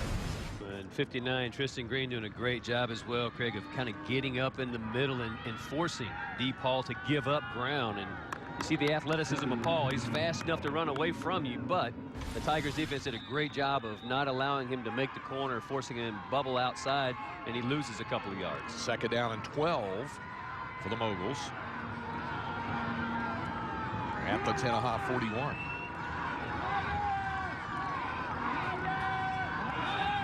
as Dawkins offset to his left. It's DePaul to run again. Sliding through and some positive yardage down to the 34-yard line, a pickup of 7. So it's 3rd down and 5 for Munday coming up. Now, Chavez Gregory just jumping on the back of DePaul, making sure that he does not break free. It looked like for all the world that he had a little motion. On the offense. 5-yard penalty. Repeat 2nd down. Yeah, that will take that back after being 3rd down and 5. It will now be back to 2nd down and 17. Illegal formation penalty back to the 46-yard line. So penalties now hurting the Moguls after Tenaha had some plaguing 5-yard infractions in the first half. And it's 2nd down and 17 for Munday at the Tenaha 46. Back to the ground again. Taylor trying to get the corner. Good yardage by Taylor all the way down to the 34-yard line before DeAndre Thomas can finally bring him down. And DeAndre Taylor taking it inside the 34, making it 3rd down and a makeable situation coming up. Well, nice job by Taylor running that ball, Craig, and really setting up the blocks downfield. Xavier Bulliner doing a good job, as well as Logan Groves getting down and throwing some blocks for him. And it just kind of one of those runs where it looked like he wasn't moving that fast or moving that vertical, but he just kept gaining yards. 13 to be exact. It's now 3rd down and 4 at the Tiger 33. Paul to do it on his own, and enough for the 1st down. DePaul fighting for it. So from 2nd down and 17, they take it down to the 26-yard line, a 7-yard pickup before Ivy can make the tackle. But Paul and Taylor pick up the 1st down yardage. So a couple of big runs on 2nd down and 3rd down. Move the chains for Munday, and the Moguls now have it at the Tenaha Tiger 26. You see DePaul nearing 100 yards on the afternoon. Of course, he had 57 on his first carry of the day for a touchdown. And again, this time it's Dawkins. Dawkins following a block inside the 10-yard line. Stepped out of bounds at the 5, and he picks up 21 yards. It'll be 1st and goal. What a nifty run by Tyrone Dawkins. 5'9", 240 pounds. And look at the feet. How light he is on his feet as he comes in, gashes the defense up the middle, then bounces it out and tiptoes down the sideline. 21-yard gain for Tyrone Dawkins on the 5-yard line for the Munday Moguls. Opening possession of the 3rd quarter. Back to Dawkins. This time the Tiger defense is ready. They'll lose yardage. T.J. Thomas, Denzel Williams team up on the tackle, loss of a couple. Denzel Williams, number 33, comes crashing through the line of scrimmage and meets Dawkins as soon as he gets the ball. The rest of that Tigers defense helps clean up, but great play on the interior there by Williams. 2nd down and goal for Munday from the 7-yard line.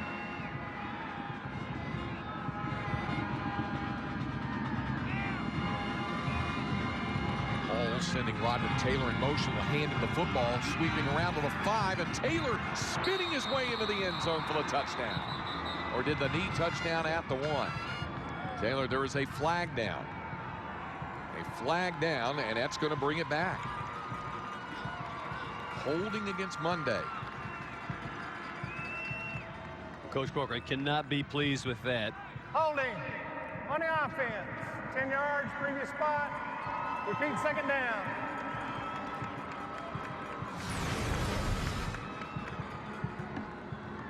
See where the hole come right there. Yeah, Chavez Gregory, that was Tyrone Dawkins. Got a little bit of the shoulder, or a lot of the shoulder, but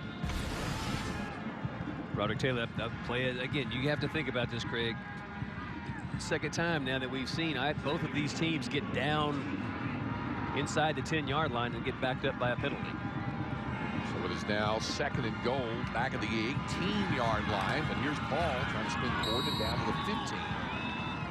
Carry for 3 yards. And it is 3rd and goal coming up for the 15. The Aaron Rowland, Aaron Harris on the tackle for the Tigers. This is a pretty important 3rd down coming up here, Shea, on 3rd and goal at the 15-yard line of Tenaha.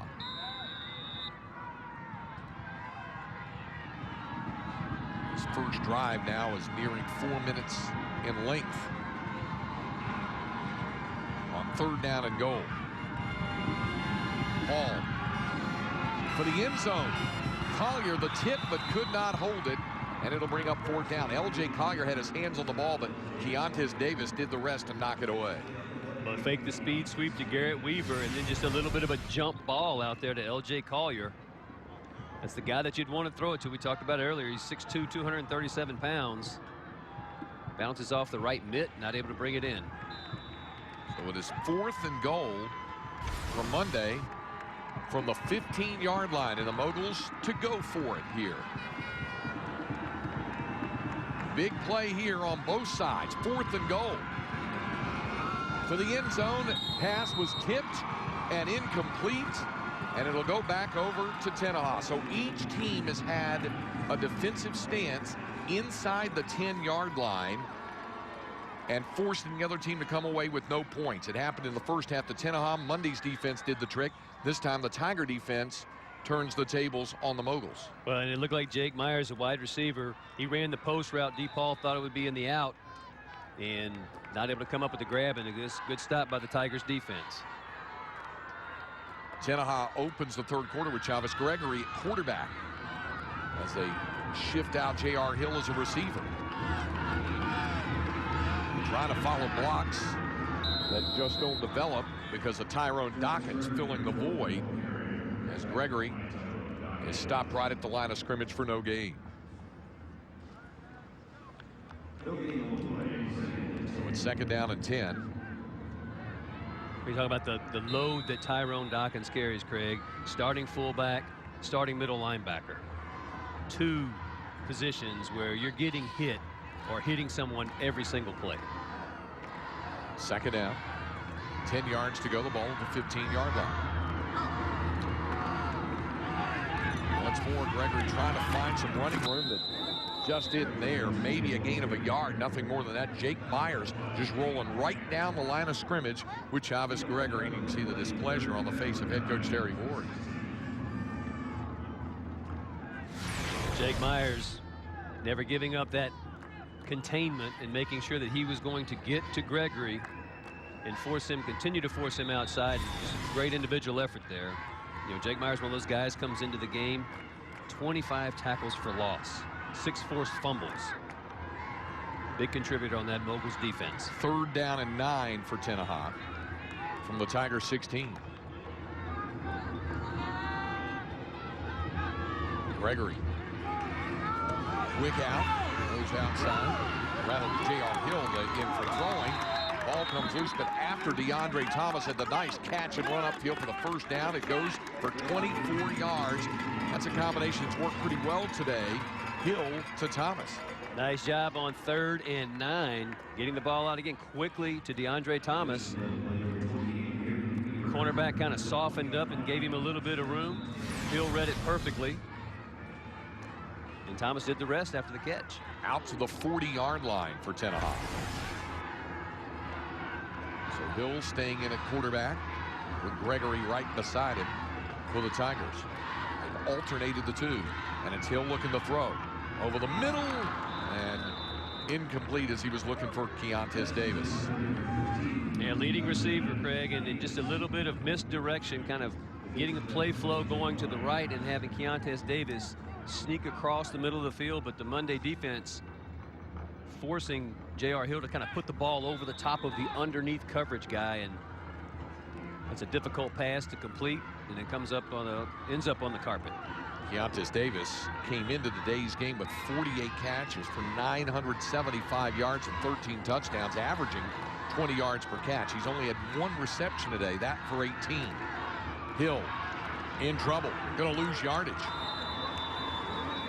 Great job by the Mogul defense. L.J. Collier, Jake Myers, loss of a yard, and it's now, call it a loss of 2. It'll be 3rd and 12 back at the 38. Well, Jake Myers is not going to make the tackle, but he is going to allow L.J. Collier to come in off that inside position to make the tackle. But another great job of just reading and understanding where the ball's going, coming off that defensive end position, forcing the runner back to the interior, and L.J. Collier cleans up for a nice play by the Moguls defense and Back to that 3rd and long. 3rd down and 12. And this pass too high for Davis. Munday defensive backs were sitting on those routes looking for that quick screen or quick out to try to be able to close quickly, because it's worked for Tenaha quite a bit today. Does not work there. And now on 4th down, the Tigers will have to punt. Greg, they were able to convert on that 3rd and 9, and that was huge for this Tigers offense to get them kind of out into good field position. And now that they're forced to punt the ball, they should be able to pin the Moguls back deep. Fielded on one hop by Weaver, turning the corner, outside and down, picks up a big block. Weaver well in to Tenaha Tiger territory, all the way down to the 31-yard line. It took J.R. Hill to run him down. The punt was 34 yards. The return 31, and a huge block by Jake Myers to spring Garrett Weaver for the big punt return. Yeah, it was it. 5:45 to go 3rd quarter. Game tied at 14, and Munday in business.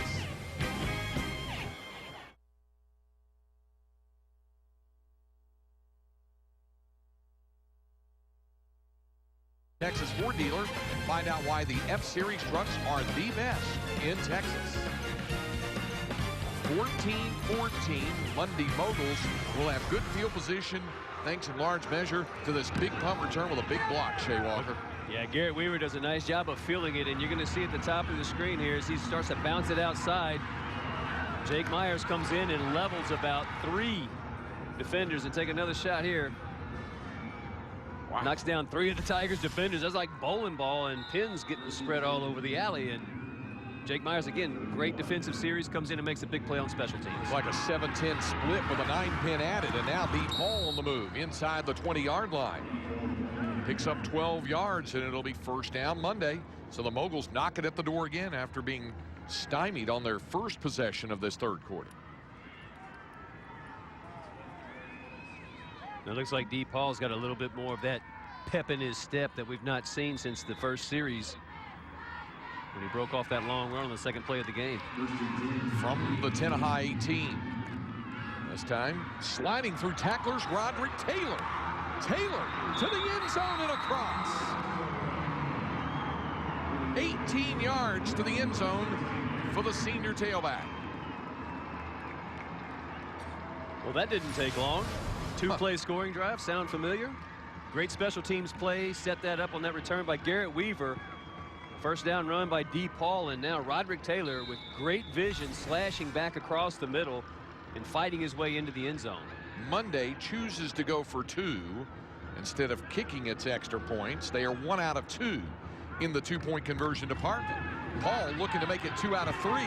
He'll do that. No, hurtling in the air, and Keontae Davis kept him a yard shy of the end zone. What a play by Davis to keep D. Paul out of the end zone on the 2-point try. A big defensive play there, but D. Paul and Roderick Taylor get Munday back in front.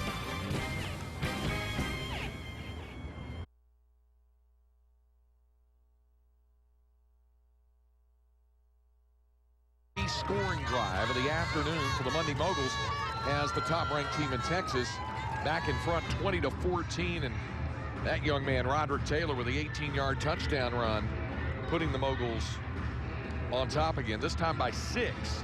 Munday has gone for 2 after all 3 of its touchdowns, converting the first but not the last 2. An excellent play by Keontae Davis prevented D. Paul from reaching the end zone, but it is a 6-point lead. And this time, big hit on Kobe Caraway at the 25-yard line.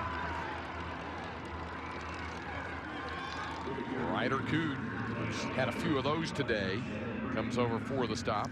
Paul, by the way, now after that last touchdown drive, is over 100 yards rushing, 11 for 106 in the touchdown. And Taylor, 10 carries for 84 yards and 2 scores. So Munday getting its very familiar ground game going here in the 3rd quarter. But Tenaha only down 6, and they'll go back to work offensively. J.R. Hill trying to ignite the Tiger attack.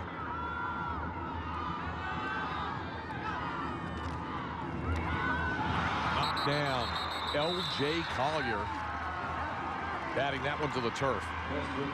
Go down to the sidelines. We talked about this being game one. What about game two? One of the principal coaches involved in that game is on the sidelines with Angela Hammond.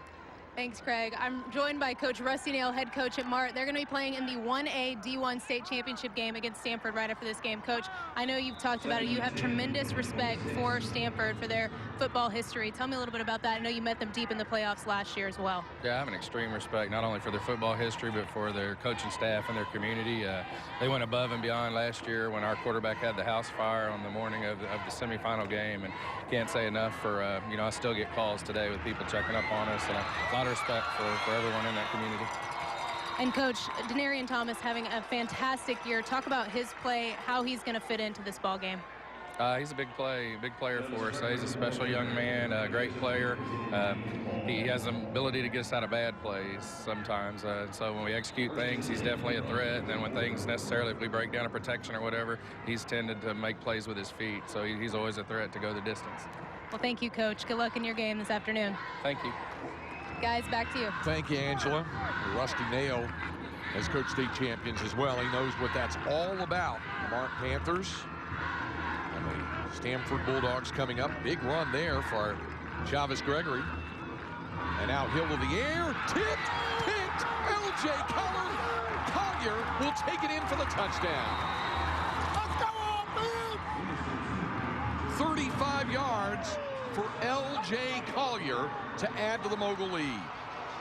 Well, Craig, at the start of this series, we saw L.J. Collier come off and deflect a pass out to the flat. This time, he doesn't deflect, he intercepts it. Great job of locking eyes on the quarterback and knowing that the receiver, Gregory, is sliding out behind him and that he's going to stand 6'2". It'll be very difficult to get the ball over the top of him. He comes up with a huge play for the Moguls. Tenaha will try to stop Munday again on a try for two as the Moguls try to get back on an even pace with that, and they will. In for the score, Roderick Taylor. So they're 2 out of 4 in the two-point conversion department. Don't have to be a math major to know that equates to 4 extra points. The key there is 4 touchdowns for Munday, thanks to the L.J. Collier 35-yard interception return. Here's our DQ big play of the game. Well, Collier has just had a great game, Craig, all day long, and he continues to use that big, long body, and he's been just harassing J.R. Hill and the other ball carriers for Tenaha off of that edge and making sure that he's made so many plays behind the line of scrimmage today, and that interception right there was just a beautiful example of how he read the play correctly, went up, snags it, and he just waltzes into the end zone for a touchdown. You saw that 8th defensive touchdown of the year Monday, and Tenaha says can't trust that day or this team. And this point, Patrick Corcoran's ball club has it in for the score. In talking with Coach Corcoran the other day, I asked him about L.J. Collier, if he was related to the Collier family that was a big part of Monday's football success back in the 80s, the mid-80s, and of course that team in 1990 that we spoke of that lost to Bartlett in the state championship. And he said there is family relationship. There's cousins who have played, nephews who have played, the Collier name, the Stinnett name. Those are names known out there in Knox County. And the Munday Moguls have added to their total. Picked up by Caraway. Caraway bounding through and across the 40. Good field position for the Tigers, a 22-yard return. Well, Tenaha was on the move. The Chavez Gregory run had gone for a first down one play prior to the tip pick 6 by L.J. Collier. Yeah, and really, Craig, we have not seen this Tenaha team go fast pace on offense yet, and certainly with 4 minutes 33 seconds left in the third quarter, trailing by a couple of scores, you don't need to. But there's going to be a point in this game where Tenaha is going to have to step it up a little bit and ramp up the pace, if you will. Hill, zone read keeper, and a gain of a couple. Tackle made by guess who? L.J. Collier. He's having a whale of a game, both along the defensive front and, of course, the big takeaway, the interception. moments ago for the touchdown. And Collier with the hit to bring up 2nd down and 8.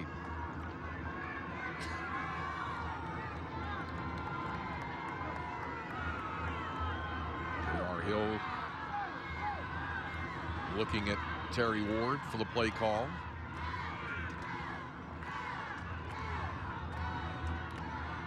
With the play clock running down low, it's a handoff to Gregory.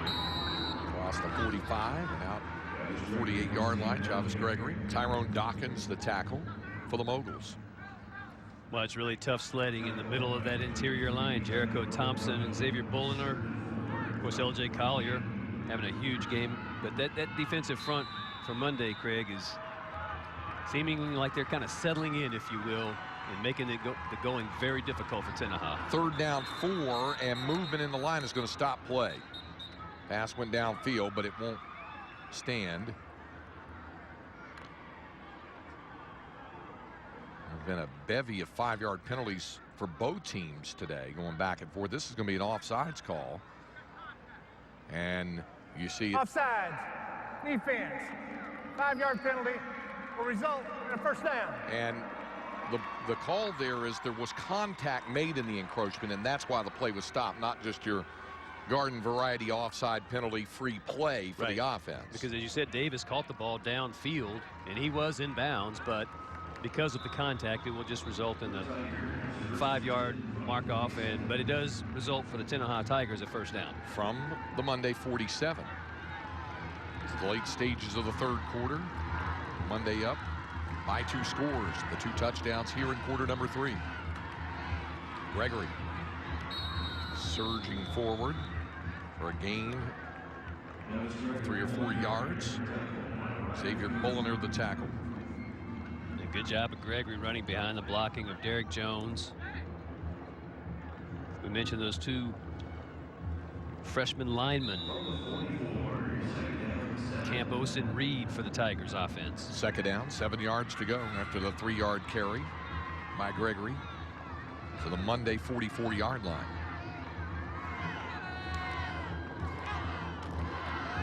This time Hill keeping himself. Breaks through and would appear to have enough for a 1st down. Takes it down to the 36-yard line. Another move of the chains, and Tenaha able to keep within its game plan and keep the ball moving on the ground here. A good job of the white shirts creating a little bit of a seam, and J.R. Hill didn't need much. But Craig, he doesn't run the ball nearly as much as, say, Reginald Davis did last year. I mean, he's only rushed the ball 90 times this year, but he averages 7 yards a carry, and he kind of wiggles and knifes his way through for the 1st down. At the 36. And Hill looking to go again, lowering the shoulder and running into Ryder Cood. Holds him to about a 3-yard pickup. It's a guy who's delivered and accepted a few hits this year. 5'7", 140-pound linebacker, fights off of a block, spins around, and knows that he has to defend the edge. And you see him basically just selling out, making sure that he gets in front of J.R. Hill and limits the gain. 2nd down and 7 from the Mogul 33. Clock kicking down here. Waning moments of the 3rd quarter.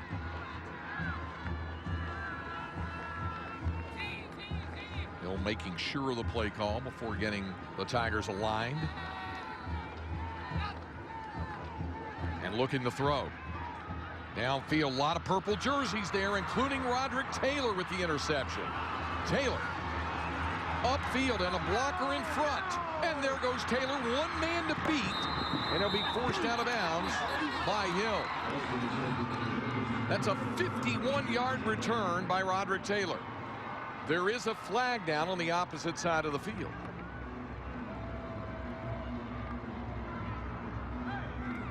But I believe the play will stand. As you look at the frustration for Terry Ward, and now D. Paul ready to go back to work, and Roderick Taylor coming off of the interception to go with that touchdown run he had to start off this 3rd quarter. Well, it was very well defensed by the Moguls, Greg. There were 3, as you said, purple jerseys around the 1 receiver. On the return, 1st down. Well, that limits the return. Well, negates the return, and that is fairly significant as Roderick Taylor brought that ball well past the 50-yard line. See again the pass here, trying to find DeAndre Thomas, but too many purple shirts around that. Taylor again with a great return. However, the block in the back moves the line of scrimmage to the 9-yard line. You could say it works like a punt, except that Tenaha had been moving the football, and Tyrone Dawkins on the carry moves it for a couple out to the 11-yard line. So it is 2nd down and 8. Oh, Aaron Harris, Craig, what a great play. It looked like Dawkins had a lot of running room and he was going to break a long one. Aaron Harris, a sophomore defensive end, pulls him down by the back of the jersey, and that's a big load to pull down by the back of the jersey. 2nd down and 8 for the Moguls. Ball handing again to Taylor, this time swarming over. They lost a couple. Absolutely. Gregory and De'Aaron Rowland. Rowland, we told you, the only senior out of the starting group on either side of the football, and Taylor gets up hobbled. Official's going to stop it, and that's not good news for the Moguls as Roderick Taylor. He took a big shot by about 3 white shirts. He's able to get off the field, but it's on a pronounced limp. You see Coach Corker, you heard what he said to Angela going into the half. Well, you know, he might have a dislocated bone in there or something. We talked to him about playing in the smaller divisions of school, and of course he was a Lindsay Knight in high school, played linebacker and tight end, and he's just got one of those rough and tumble guys, and if you get injured, if you get hurt, shake it off and see if you can't get yourself back in the game. 3rd down and 10. Back of the 9-yard line after the loss. Now Paul looking to turn the corner. There he goes. Paul outside and forced out of bounds, but all the way out to the 40-yard line. Paul takes it for 31 yards and a 1st down. Well, what a great weapon Paul is, and he hit the Jets as he turns around to his left. Fakes the little zone read right there, and then watch the cut right in between 4 white jerseys. And he's got that sprinter speed again as he moves it out all the way to the 40-yard line. Man, what a great play on 3rd and long. 1st down and 10. The Moguls. Dawkins hit by his opposite, number 33, Denzel Williams, in the backfield for a loss of a couple on what will be the final play of the 3rd quarter. Monday saw Tenaha come back to tie it by halftime, but the Moguls taking charge in the 3rd quarter. A touchdown run by Taylor. A pick 6 by L.J. Collier. It's 28-14 for the number 1 team in Texas, going to the final 12 minutes.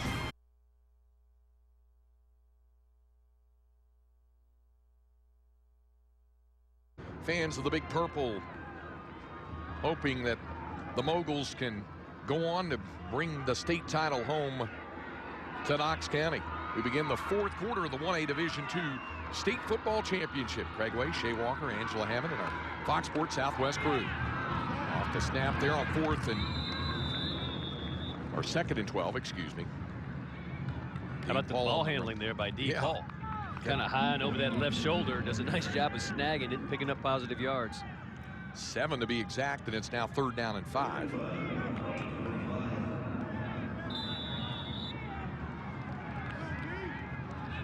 Now, Craig, we see this Moguls offense being a little bit more methodical, a little bit more patient, looking to the sideline for the play, substituting a player or two, but in no hurry, certainly, to snap the ball.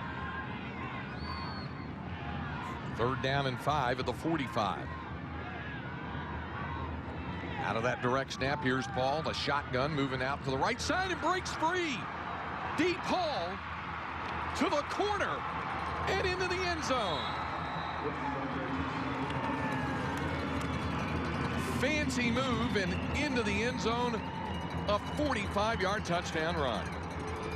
Well, that's just too much grass for Paul as he breaks it out to the right side, and he's following that big lead blocker, Tyrone Dawkins, who clears the way. Kobe Caraway trying to close down on him, but there's not a chance for Caraway. I mean, Paul, too much speed and too much room to set that up, and then he just legs it in for the touchdown.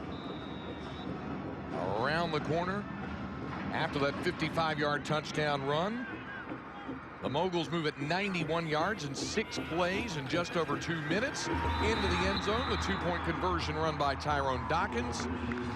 And it's all Moguls right now. Munday with 22 unanswered points to lead it 36-14. Well, Craig, they came out, did the Munday Moguls, and scored that first touchdown, but that second one, a big momentum changer on that great punt return by Weaver. And DePaul now on this 3rd score of the half for the Moguls, and big guys up front doing a great job. Lead blocker Tyrone Dawkins doing a good job. And again, you talk about DePaul, this guy's got sprinter type speed, and his long carry on the year is 96 yards. And we've seen him rip off a couple of long ones today. And again, just using the field and the open grass and the open area to set up the move, and then it's off to the races for DePaul. And look at DePaul, 14 carries, 199 yards, 2 touchdowns. And this, with what Patrick Corcoran said, was, yeah, a little dislocation in the wrist there at halftime. I like the way that the Coach Corcoran talks about that. Certainly, you know, his expectations of his players, very high level, and talking about those 17 returning seniors for this Moguls team, desperately wanting to win a state championship. Dawkins to kick it off for the Moguls. Scooped up off the shoe tops by Thomas. TJ Thomas brings it out across the 40-yard line. So Tenaha will have to get busy in a hurry if they hope to come back down 22 points here with 11 minutes remaining in the game. This game 1 of 3 state championship games, the second game following with a 4 o'clock kickoff. The Mark Panthers, the Stamford Bulldogs.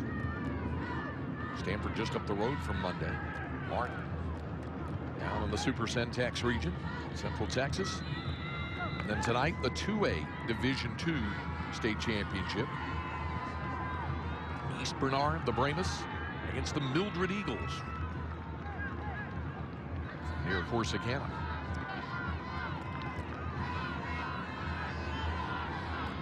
Hill and Gregory both back there. Gregory handing the ball to Hill this time. Or excuse me, handing the ball to Caraway, and it's Jericho Thompson coming in. And now Caraway is the man down on the field. They've rotated Hill, Gregory, and Caraway in, and that time Caraway getting the call, but the sophomore is down on the turf. Popped him pretty hard as Jericho Thompson slung him down to the turf. Jericho Thompson in that front 5 for this Moguls defense, Craig, he's just had a great game. Of course, LJ Collier, and we've talked about him. But Jericho Thompson, 5'8", 295 pounds. It's just a fire plug there in the middle.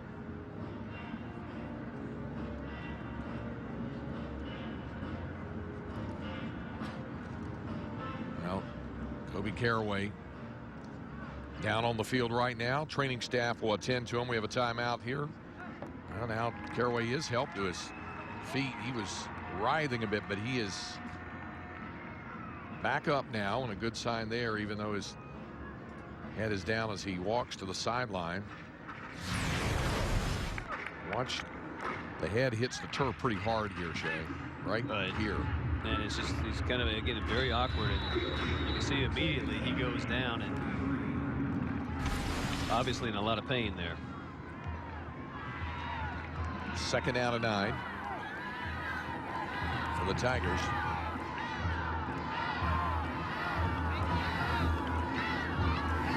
TJ Thomas now on the backfield with Gregory, who will carry it himself. Near the 47, close to the 48. Gain of 4 yards. Castorena, the tackle for Munday.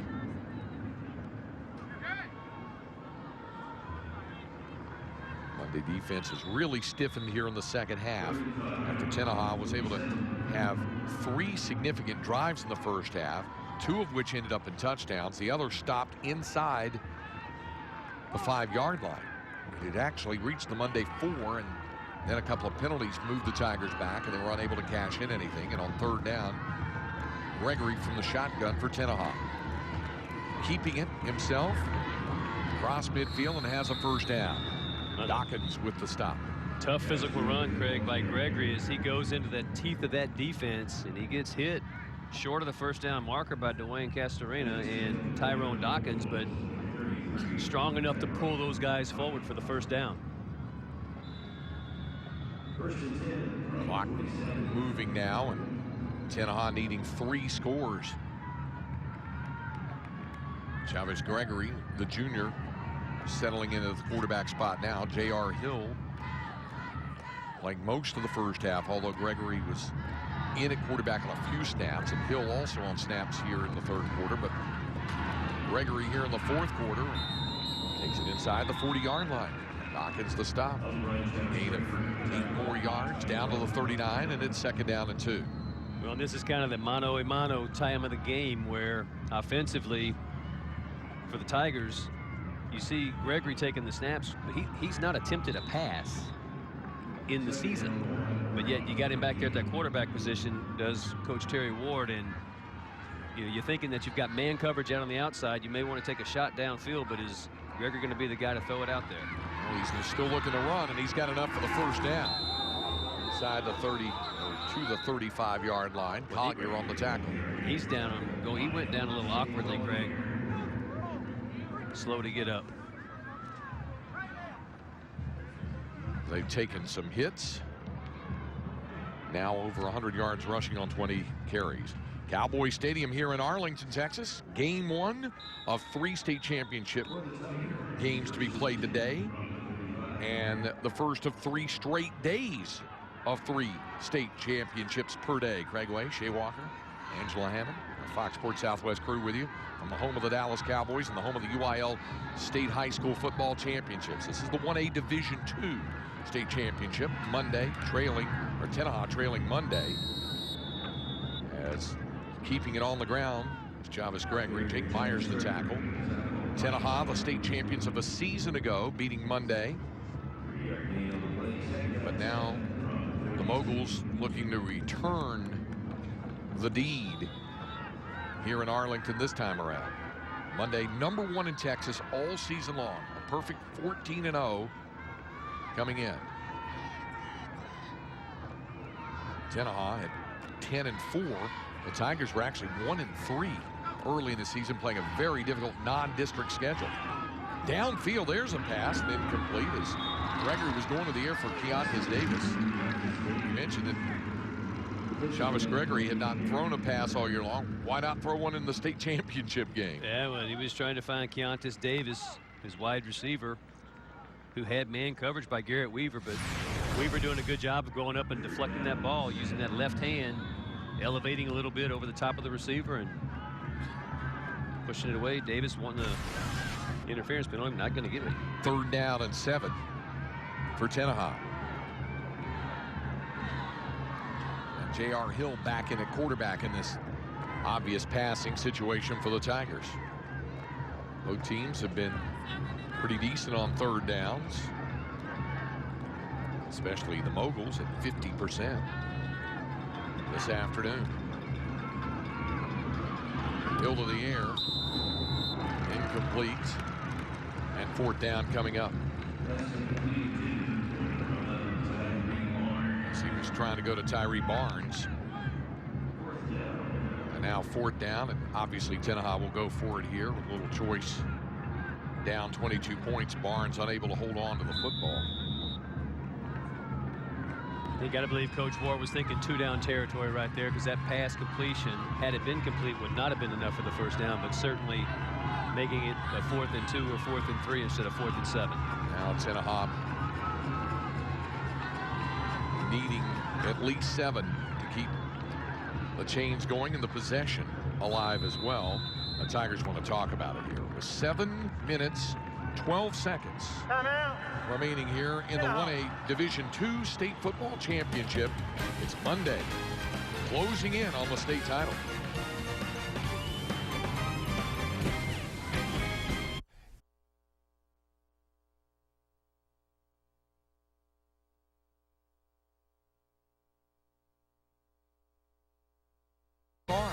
Visit texas.statefarm.com to score the ultimate VIP experience. By DQ, for the best tasting treats, eats, and drinks in Texas, DQ just tastes better. And by Ford. There's a reason why Ford is the best in Texas. Stop by your Ford dealer and drive one. Monday Moguls driving toward a state title with a 22-point fourth quarter lead here on the Tenaha Tigers. Tenaha on 4th and 7 over the middle and incomplete. Jake Myers breaking up the pass across the middle for Keontis Davis. And Monday will have the football off the turnover on downs. Well, a heads-up play by Jake Myers, and really not trying to do anything more than separate the ball. And you see that cast on the right hand may have prevented him from bringing that in for an interception, but regardless, he comes up with a huge play defensively and forces the turnover.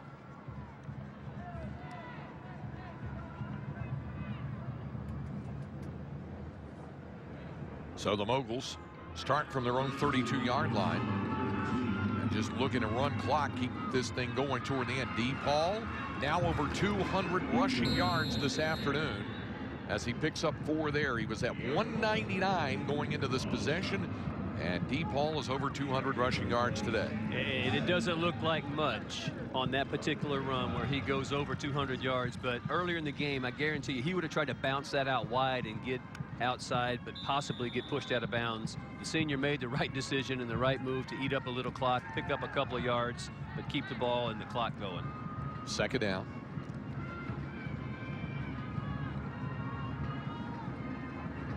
Call it a long 6. Football just across the 35-yard line. Hopping off tackles. Straight ahead for the Moguls, Roderick Taylor, who had been banged up earlier, but he's back on the field. And speaking of guys banged up, Aaron Harris down on the field for Tenaha. Still guys on both sides hitting really hard in this one, Jay.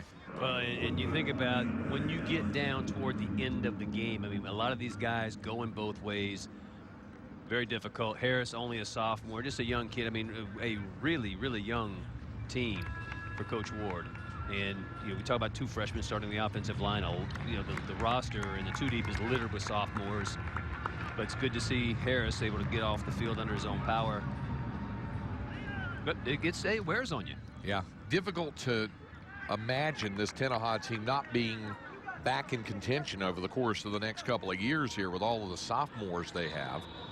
And for a team that started 1-3, playing a tough non-district schedule, played at Joaquin, which was an undefeated state-ranked team through the regular season. A win over Garrison, a loss at Alto, which had a deep playoff run. A loss to West Sabine, which had been undefeated for a long time. Here goes Paul again. Look at him come across the field. Deep Paul, say goodnight to it. 60 yards, another long-range touchdown run for DePaul. Comes into the game, Craig, averaging 15 yards a carry, running the ball, and you see the vision and the athleticism of DePaul. Talk about this again, sprinter speed, and just the vision that he has downfield, and to cut it all the way back across the grain, and still with enough speed to make it to the pylon and outrun the coverage. The 99th career rushing touchdown for DePaul. The Moguls look to add on a 2-point conversion, but they won't be successful this time. Tyrone Dockers stopped. So they're 3 out of 6 in the 2-point conversion department, but they're in a great position to wrap up a state championship with a roster loaded with seniors as we check in with Angela Hammond on the sidelines. Yeah, Craig, there are 17 seniors on this Monday football team, and Coach Corcoran told me he knew they were special from the time they were in the 8th grade. This team is playing in their, the seniors are playing in their 57th high school football game together today. They've just had an excellent career in high school. Not only have they been successful in football, they've won 2 state track championships. They've made it to the regional tournament in basketball. Of course, DePaul, we just saw, he's an outstanding player, a leader. Coach Corcoran told me he's always got guys out during the summer practicing, out there playing. catch, you know, just getting better, the true leader on the team. And to top it all off, Ryder Coote, he's a linebacker. He scored a 32 on his ACT. He's going to graduate very high in his class. So not only are they great athletes, they're very smart too. And Coach Corcoran told me their goal was to walk off this field today as winners. And guys, it looks like they're going to do just that. No doubt about it, Angela. We'll be celebrating it soon here with a little under half of this fourth quarter to go. DePaul, what a day for him. 16 carries, 262 yards, and 3 touchdowns. The 3 touchdown runs alone, Shay, have totaled 172 yards. Yeah, just again, you think about it, all the open space, and when you see him breaking the line of scrimmage, and you have to commit to stopping the run. But once DePaul gets in the open field, and he has the entire field to navigate and roam, you're not going to catch him and hardly get a glove on him. Our statistician Robert Walton has already burned out 2 hard drives and broken 3 pencils trying to keep up with DePaul's rushing stats today, especially on those touchdowns. So 5:47 to go. Tenaha go back to work on offense. Again, this was 14-14 at the half, and the Tiger defense had done a good enough job limiting Paul in the first half. Gave up the 57-yard touchdown run on Monday's second offensive play. Really clamped down on him. Looked like the wrist was bothering him. Things have turned here in the second half. Well, in the second half, I mean, and you talk about great players making great plays, and penalty flag comes in, maybe a delay. Delay game on the offense. 5-yard penalty. Repeat first down.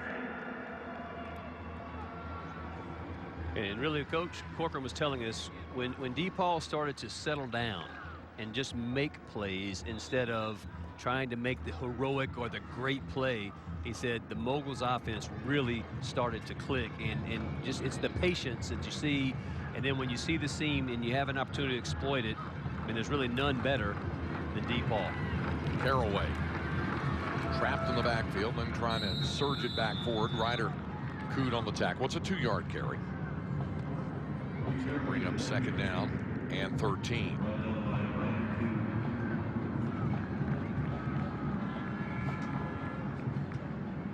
Caraway did a nice job of avoiding about 2 or 3 of those purple jerseys. Tough fighting to move the ball up forward, but did enough to get at least closer to the original line of scrimmage. On second down, breaking through is Gregory. Takes it all the way up to midfield, picks up 9 yards.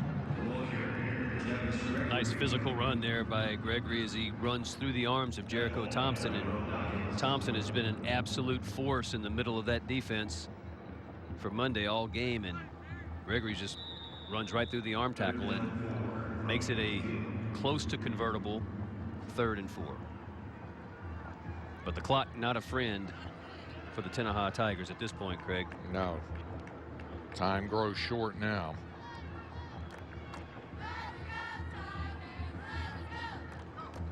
So on 3rd down and 4, Gregory outside and going right to the marker. And has enough for the first down. Pushed out of bounds. Well, it's very close to the first down marker as Gregory goes and pins on right at the spot, right near the mark. Did the football extend before the foot went out of bounds, and the officials say no, so it is 4th down and short here.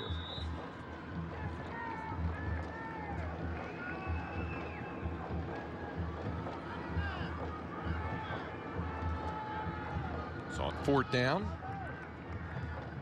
less than a yard needed.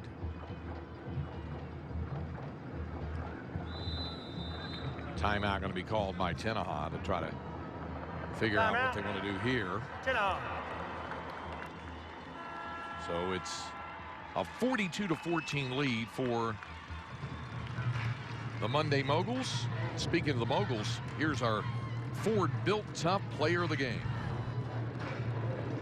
And no big shock and mystery there as to who the Ford Built Tough Player of the Game is. Not a big surprise, huh? What a great game that DePaul has had for his team, and that's after Craig going, I'll say, a little bit on the quiet side, if you will, somewhere in the second quarter, but starts off the game on the second play with a huge run, 54-yard touchdown, and that got this Munday team off and running, so to speak. But DePaul has just been marvelous out in the open field, and that sprinter speed, man, it's a thing of beauty to watch. You mentioned 3 rushing touchdowns. The total of the touchdowns alone, rushing yardage 172 yards, 262 total rushing yards for DePaul on 16 carries. And you add to that offensive performance to playing the free safety spot for this Moguls on defense. He definitely contributes. 4th down, less than 1 for the Tigers.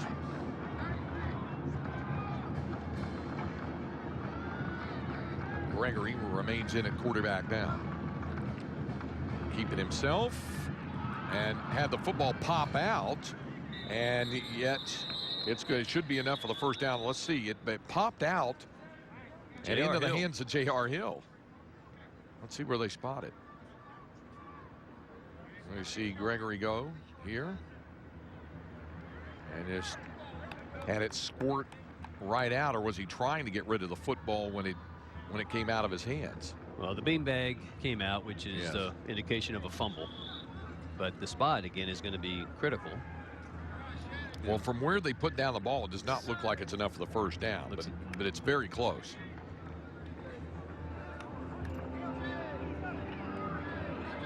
Extend the chains here and see.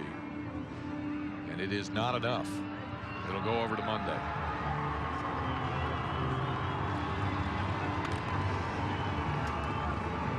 So the Moguls have it back after the ball had popped out of Chavez Gregory's hands. And despite DePaul corralling it, it's not enough yardage for the first down, and it'll go over to Munday with just over 4 minutes remaining.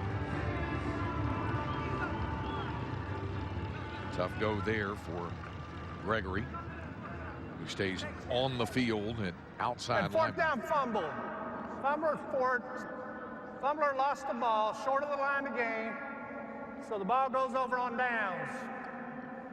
And of course, what he's saying there is it comes back to the spot of the fumble there because it's short of the line to gain. And Terry Ward not happy with the decision, the call. But it'll go over to Munday here with just over 4 minutes to go. Well, and he's not stopped coaching, and you think about all the turnover. He's got 2 new coordinators, one off in his first year. Defensively, he's got Kevin Cates in his first year, and his old offensive coordinator, Scott Tyner, well, he moved up to the superintendent role there at Tenaha, so offensive coordinator in 2011, but a lot of changes for this Tenaha team. DePaul coming off the field now as Jarrett Macias replaces him on the field. But there's DePaul, perhaps for his final snap this afternoon. Gets a hand and a handshake from head coach Patrick Well Corbin. deserved. Bring up 2nd down and 12. There you see Jarrett Macias.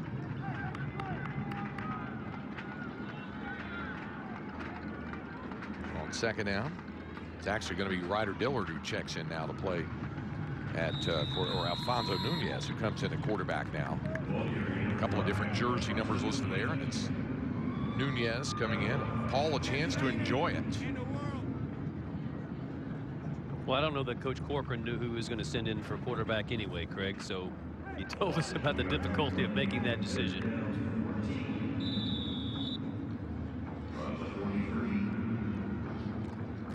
3rd down and 14 on the 43, and the clock running down. Of course, this is the first game of 3, second one to follow here on Fox Sports Southwest. March against Stanford, the 1A Division I state title matchup. Tonight, the 2A Division II title on the line. On the run, still on his feet, is Nunez. He takes it all the way down inside the 30-yard line. It's a gain of 29 yards and a first down. Now, what a nice job by Nunez. Only a sophomore, getting a little state championship experience and an opportunity to make a play, and does a great job of running the ball and not going down in the arm tackles. allowing Munday to keep possession of the football and to begin to run out the clock here as we tick down to just over 2 minutes to play in the game. Alfonso Nunez, a sophomore, getting an opportunity to play in a state championship game now.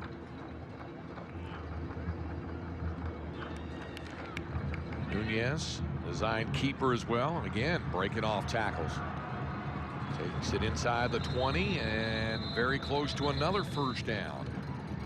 Right at the marker, and it is enough. Another 10-yard gain, and you see the Stanford Bulldogs waiting for their opportunity to take the field to meet the Mart Panthers. That's coming up at 4 o'clock, the kickoff there, the Class A Division I state championship. Then tonight, the 2A Division II final.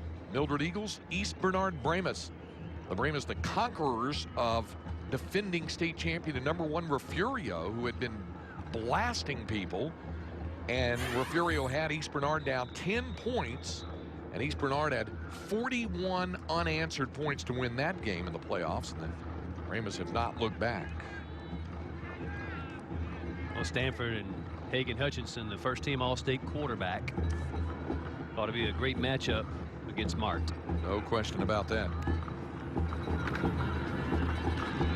On the carry has run toward the end, and really the story of this second half here, Shay, not only what DePaul and the Munday offense did, but also what the Munday defense did in stopping Tenaha, which had moved the ball in the first half, had 2 touchdowns and a third possession get inside the 10. But the Tigers' possessions here in the second half, a punt, 2 interceptions, and twice turning over the ball on downs.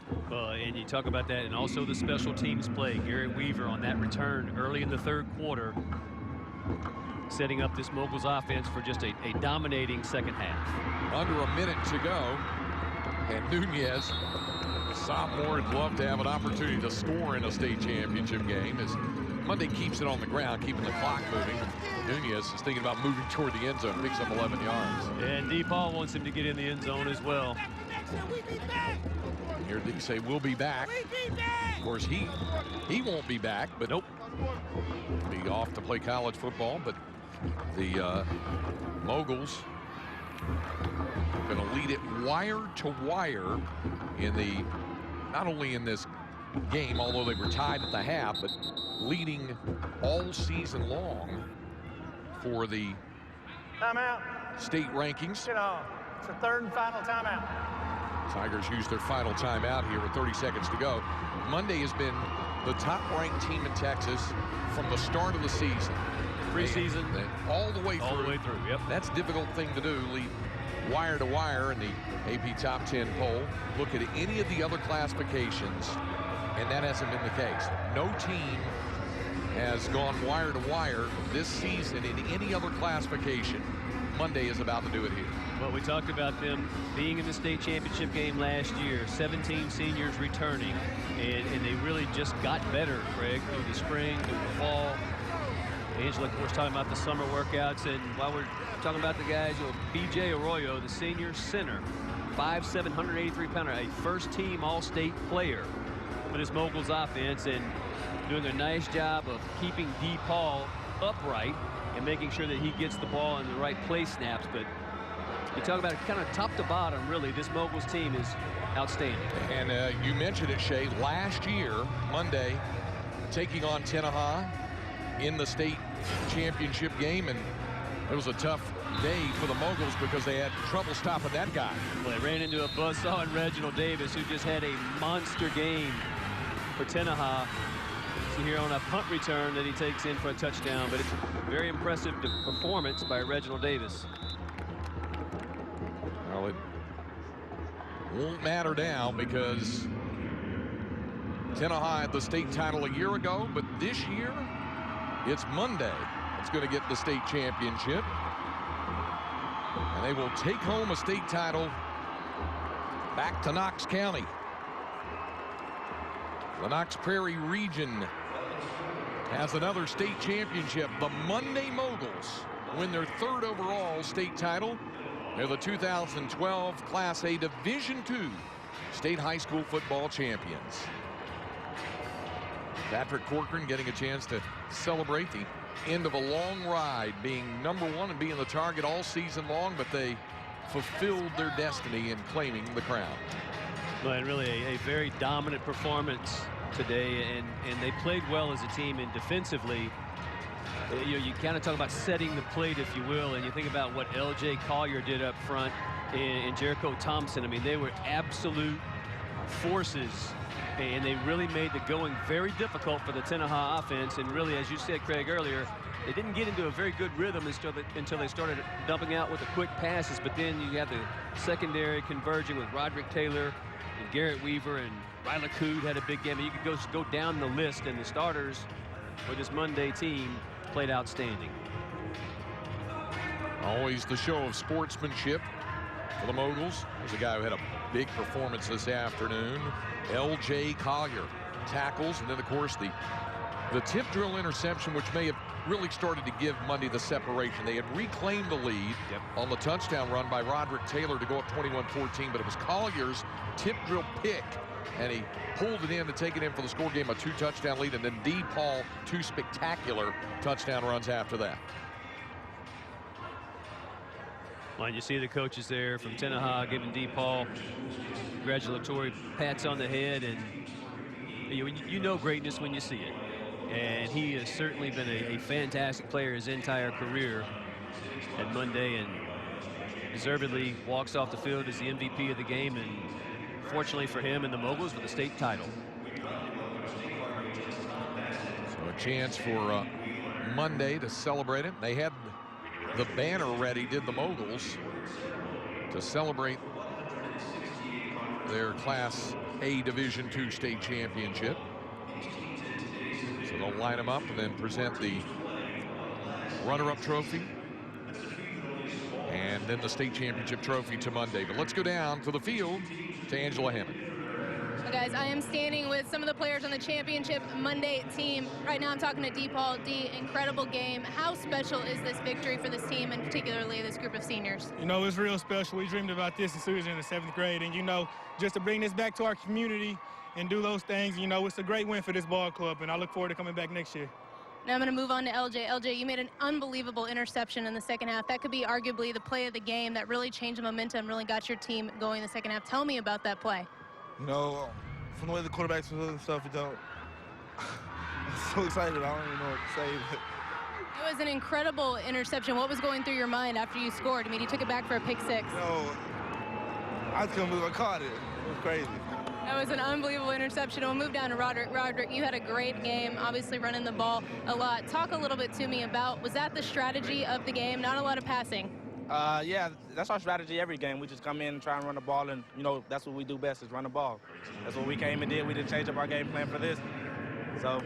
Well, congratulations. Guys, congratulations. Now we're going to move on to Coach Corcoran. You guys started off the season ranked #1 in the state.